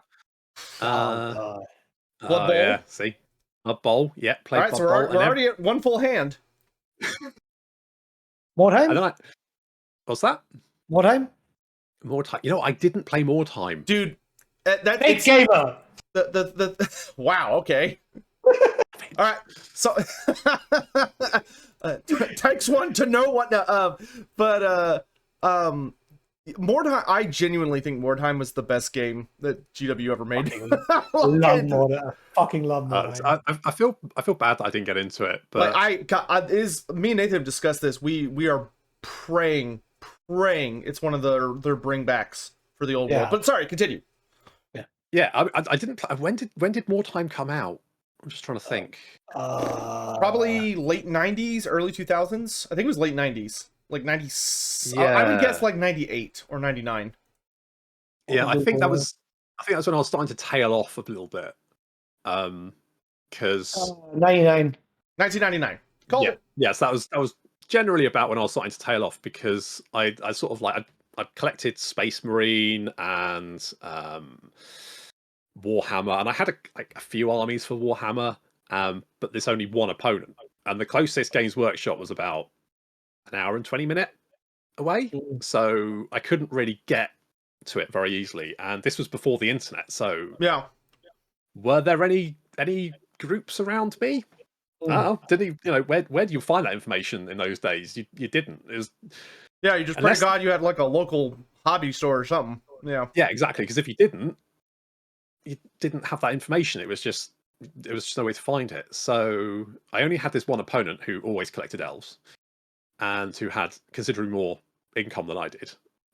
So I was kind of stuck in this position where, what do I do about that? Now I've got two brothers, and they did collect a little bit, but they never really kind of like collected armies. They were never into it as much as I was. So I occasionally get them to try and play a battle with me, but it was like pulling teeth. So, but then I kind of lost contact with the annoying elf player, which in some ways is good, because it meant I didn't have to fight elves anymore, which was a bonus. On the other hand, it meant I literally had no one to play against. So I was basically at that point literally just collecting models and painting them, and then going, God, I wish I could play a game, which is a bit sad. And the last thing I ever collected was the Beastmen, and I think this was for the 6th edition. Wow, so you went out on like a man. What a gold standard to leave the hobby on. 6th edition Beastmen. They were all right though. They were decent. The Minotaurs were decent from my memory. Everything else was pretty garbage. Actually, they weren't even Beastmen yet. They were Beasts of Chaos in 6th edition. They were, weren't they? Yeah, because I've actually got because I was like looking up the Wikipedia for. I was like, which edition was it? Yeah, seventh. It took until 7th for them to actually get a Beastman book. Yeah, because I was like, I'm sure it was 5th edition. I looked at it and went, oh god, no, it can't be, because there was no Beasts of. Yeah, it was just Hordes of Chaos in 5th. Yeah. Yeah. So I was like, oh yeah, and I looked at the front and I was like, yeah, that's definitely the book I had. So I actually collected a Beastman army, but never played it against anyone, which is the saddest thing. You didn't miss much.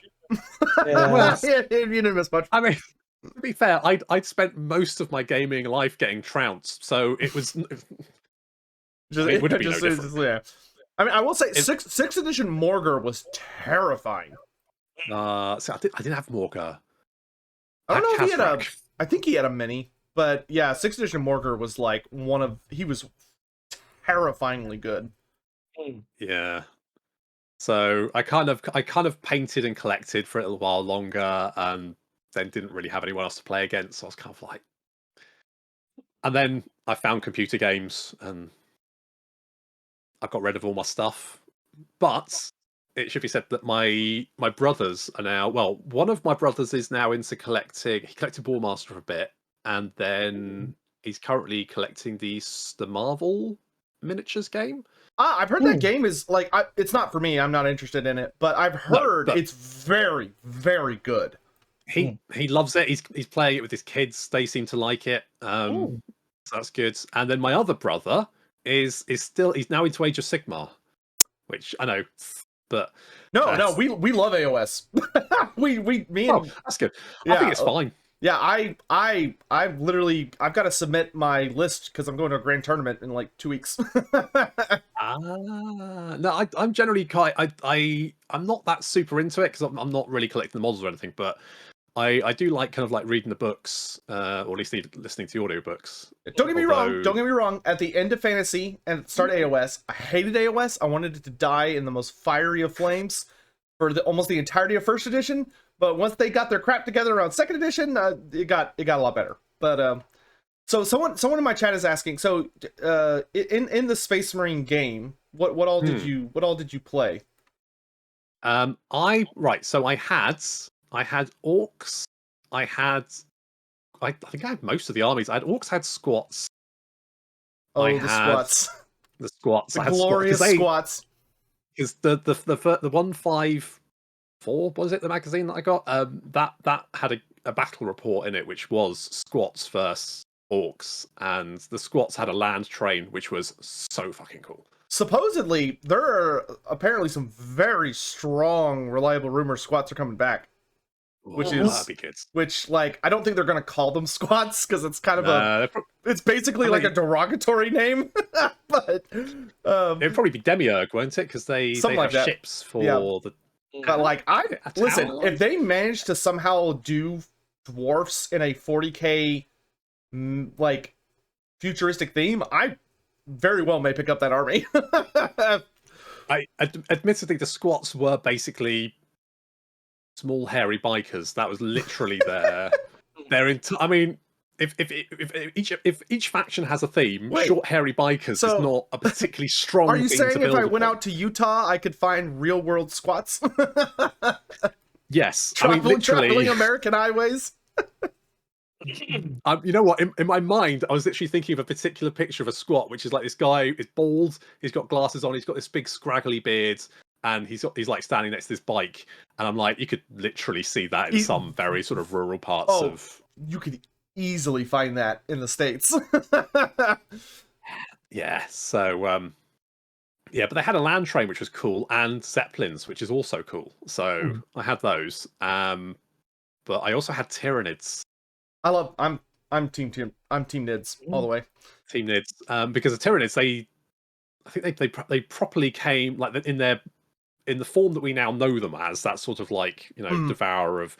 They first came in for Epic. They came as the Tyranids before they came into Warhammer 40,000. Before that, they were just that sort of weird, sort of bug monster things, but we're not entirely really sure what they are. It wasn't really until they came in for Epic they actually got their sort of redesign. They had those like they're kind of thick at the bottom but really tall at the top, weren't they? And lanky at the top. Yeah. Nathan, are you describing Tyranids or like your favorite like? Well, I've got some of those Tyranid miniatures because they used to be based on squares, didn't they? Yes, they did. Yeah, big squares. Yeah, and the entire Tyranid army was termagants, Tyranid warriors. There was a Carnifex as well. I'm gonna ask this question less rudely, but someone in chat asks, Dan, do you remember something called Tyranid Attack? Tyranid. Oh, for Space Crusades. Yes. Yeah. That's where you got the Tyranid model. And also I remember there was what Games Workshop used to be far more risque, but I remember a story in one of the early White Dwarves where I think this was added, which was about these scouts on a Tyranid vessel. Like they kind of like infiltrate it and like try and sabotage it from within. The idea being that the Tyranids, it's kind of like the Borg, the Tyranids are asleep until you prod them with a stick and then they wake up and stab you in the face. But the scouts were... Anyway, this story was basically about how they find like naked human women on a Tyranid spaceship. And you're like, that's a bit weird. But then Games Workshop used to be very risque. Yeah, Games Workshop used to market very heavily to teenage boys. Yeah, I mean, remember the old Demonette models? You remember 6th edition Dark Elves?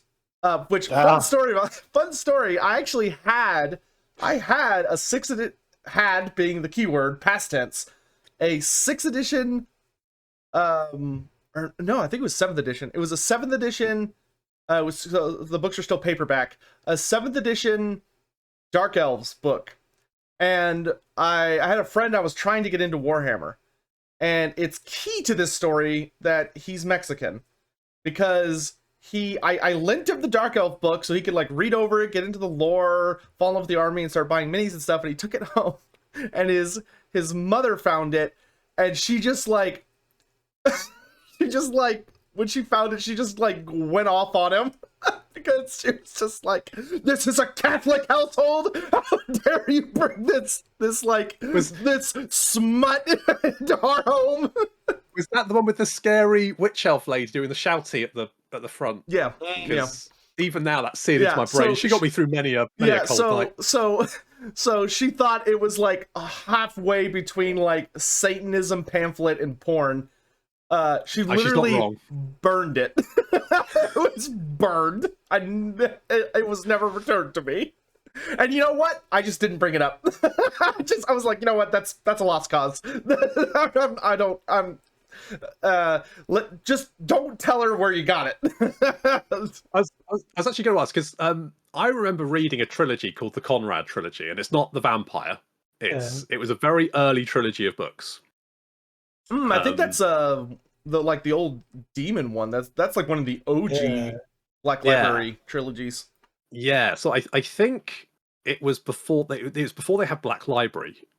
I think Black Library, like, I think you could still buy it from them as like a ebook or something, because they've got some of like the really old books for sale.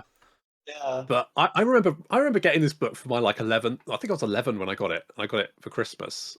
I don't think my mother realised, but there's definitely a lot of sex in it. Particularly a point in the second book where the main character sexes a corn mutant lady to death. Death? To death. Wow!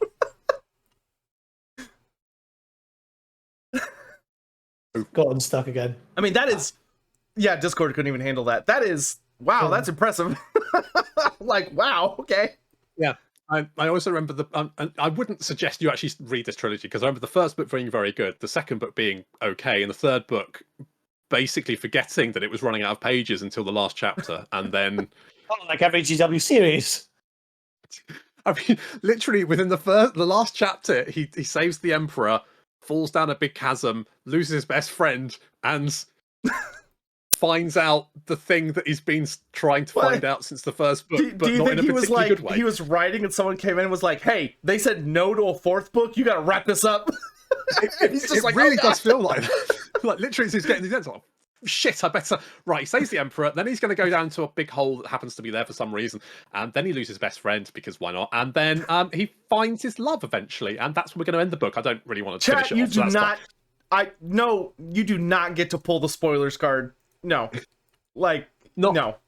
Don't worry, it's not that much of a spoiler, because it's not that good of a book, to be honest. And if you were waiting since the first book to find out if he found her, the answer is yes, but that's it. That's all he does. He just finds her, and then the book ends. So there's no payoff. Wow, that's it. That is...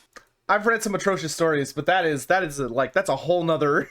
It's very GW, though. That is very GW. Although, as I say, he does sex a corn mutant to death in the second book, so maybe read up to that point, and that'd be fine. Man, I have read some like bonkers fantasy books, like Wizard's First Rule and some other shit. I do not recall a story of someone literally sexing someone to death. That has not happened in my repertoire. Apparently, I need to expand my horizons. The earliest books that came out from like GW are bizarre. Yeah. Like, there's some things I can't even say on the stream because it will instantly get us all demonetized. It was the 80s. And the 80s were super edgy. Yeah. Like especially in the fantasy sphere of things. Yeah, like the Teclis and Tyrion stuff, like, whoa. No. Yeah, there's it's very interesting reading like modern lore and people being like, oh, it's so grimdark. And it's like, no. It's like it's thematically dark, but there's just some like even just like reading the Malice Darkblade series can be, I think, a shock for people who have gotten used to like modern writing, like modern Age of Sigmar or like late. Oop, Discord popped out for a sec. Yeah, it got stuck again. Yeah, so like reading Malice Darkblade for people who have like, I don't know, grew up with like fantasy from like 7th edition forward or like 40k. Like, if you go back and read Malice Darkblade, there will be parts where you're like, whoa, like, what in the hell is going on in this book? Yeah. There's like, I remember, oh God, there was It was one of the Tyrion novels. People think, and oh, was it's just such a shocking. meme that Morothy like screws Malekith. That's so dumb. Yeah, no, that's because it actually used to be canon. Like that used to be a thing. Games Workshop just at a point was like, you know what? Maybe Malekith doesn't need to be incestuous. Like maybe we don't need that part. That's half of his thing, though, isn't it? Well, he's encased in armor. Two, he does the thing with his mother.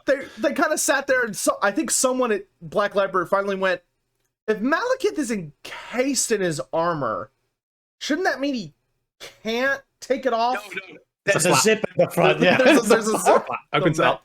Little key. It's somehow the only part that didn't get burned. But yeah, so they literally address that in the modern Tyrion and Teclis trilogy.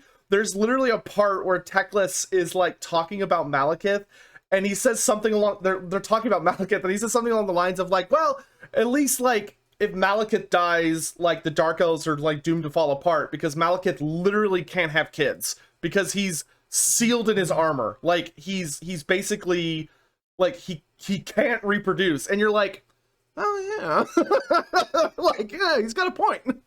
Isn't one of the lore points about the Dark Elves that like Malekith, like half of them are Malekith's kids anyway, because he's just because later on in 8, he's married to. Because his wife stayed with him, didn't she? Or she fled to Athaloran. She leaves pretty early in his like way before he's like Malek. But Malekith never has any kids. Yeah, because Morath is instrumental in her death. Yeah. Because when the Wood Elves, when Ariel goes to deal with Morathi, he's just like, yeah, he's like, yeah, I found out you killed my wife, so like, you know, die. Yeah. I mean, that's got to be a nightmare for him, isn't it? I mean, he's surrounded by all those semi-naked ladies, and he's like, oh, I can't do anything about it. You know, honestly, the way they portray Malekith's personality, it seems like he legitimately hit a point where he's just so bitter about everything. I don't think he could get in the mood even if he wanted to. Like, he's like gone. Like, here's depression. He went past it to the point where he's just angry all the time now. That's a shame, because the Dark Elves are the only elves that I actually like, because they obviously have the goth girls. That being said, nothing more than my type than a woman who looks like she's going to kill me. Yeah, Morothy is still a super big horn dog. Like, that hasn't changed. She's still the leader of the Cult of Pleasure. And Hellebron, like, they gave us Hellebron and, oh god, what's his name? The Executioner special character. Talaris. Talaris Dreadbringer. Those two are hilarious because Hellebron's whole thing is that she gets her age catches up with her every year until Blood Night, so she turns into like this super ugly wizened old crone that's like barely able to move around and stuff. And then the new year starts for Death Night. She gets super young, and the first thing she does, like every single year, is she bones Talaris immediately. That's the first thing they do on Death Night. He's a Chad. He deserves hilarious. It. Yeah, Talaris is. I love Talaris. He's hilarious. He's a great character. He deserves it. Good on him. Like great character. Definitely deserves that Death Night. Yeah. You just see Talaris, and you're just like, you earned this, man. Yeah. Good job. Oh, God, if she's like, dude, I know it's a night before, but do you want to do it now? And he's like, let's give it a night. After. Where everything is where it needs to be, right? Yeah, he's probably like, Lude, I don't want, like, I don't know what's going to be left of you if we're like, let's wait. But that is a fascinating history. My chat dubbed you a venerable ancient. I feel it. The hobby community. You know, I'd love to get back into it as well. My brother gave. Is it Warbands? The little. Underworlds. AOS. Yeah, AOS Warhammer Underworlds. Is it Underworlds? It's War. There was Warcry. You collect. That's it. Oh, Warcry. Okay, yeah, that's Warcry. Good too. So my brother got the box set, and he's given me the not the armored guys, the other ones, the ones that have G strings, the big muscle G string men. So I've got those in a box, and I keep thinking I need to get some paints and paint them again. And hey, I mean, Warhammer: The Old World's coming out anytime, any year now, any month now. So, like, it's a good time. it's just finding the The time. iron's not hot yet, but it's heating up. It's heating up. Especially because like Nathan's done a really good job of checking whenever they kind of release something really interesting for AOS. Any of the ones you would really expect to be backwards compatible with fantasy fit on fantasy bases. Like, I think Games Workshop's been building up to this for a while. Yeah, I'm looking forward to that, to be honest, because obviously playing Total War Warhammer has relighted my passion for. Oh, GW. What should we do with this fading IP of ours? Well, there's this really big video game about to come out. We better kill it. Yeah. We better kill it, just to be safe. Just drown it underwater, put the pillow over its face. There we go. It's literally like you murder a relative that, like, I don't know, hasn't been doing that well for a while, and then like literally a week later, someone comes by and is like, "Hey, they won the lottery. They gotta go pick up their check." Like, they hear? Oh, oh no. Discord got stuck as soon as you said you murder a relative, and everything just goes silent. But it's like, oh, GW, what a legacy. Yeah. Always making just whack decisions. They're clearly thinking like it's 2030 or something. You know, they're thinking ahead. Let's fuck the fan base, and then when we bring back the setting, everyone will be happy again. Yeah, who knows? Maybe that really was the plan all along. Is they'll really want it back. Are they doing new Coke again? Is that basically what they're doing? Yeah. Yes! New Coke. Bring it back. Here, let's make sure we make everyone so mad they sell or burn all their minis, then they have to buy new minis. There we go. The new Coke thing. That their first post about it, their literal first post was "Old World, New Warhammer." You know, it's like. So you're right. They're just waiting until the model drift out of the model economy, and then once it's all out of there, they can then bring in the new. Hey, models did you sell again. those useless models to collectors because you can't use them anymore? Yeah, you did. Okay, well you could use them now. Yeah. Oh, breaks my heart. All right, but we are out of time. We are way over time, actually. Dan, thank you so much for coming on the show. It was delightful to get to hear about all that. Thank you ever so much for inviting me. It's been this really is a blast. This is great. Yeah. Do you have any big things? So, Monsters Abound on YouTube. Yes. Do you, any place you'd like people? Where can people find you if they're looking to engage in more of your content, learn more about you, and all that stuff? Literally YouTube. I'm so lazy. I don't. That's the best place, to be honest. Go to YouTube, watch my videos. No TikTok, no Instagram, yeah, no. I've done the odd dab and the odd floss, but apart from that, no. It's TikTok is too young for me. What do you mean you're not OnlyFans? Yes, Nathan promised me you were a Fortnite streamer. Are you telling me that we did this whole show and you're not?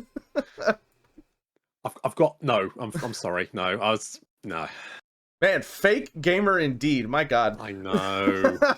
I only play strategy games like a nerd. All right, so Monsters Abound on YouTube. Abound. I will have a link to that in the relevant places. Or if you're listening on one of the podcast sites, you're an adult, you can look it up yourself. It's not that hard. Do you have anything coming out in the near future? Anything people should be on the lookout for? Nah, I release videos every day. That's it. That's literally what I do is just play the game, and rather than do the talking in my head, which is what I normally do, I verbalize it. That's all my videos are. They are for the lowest common denominator. To be fair, though, a lot of people don't understand how actually fucking hard that is. To play a game and talk at the same time is actually genuinely difficult.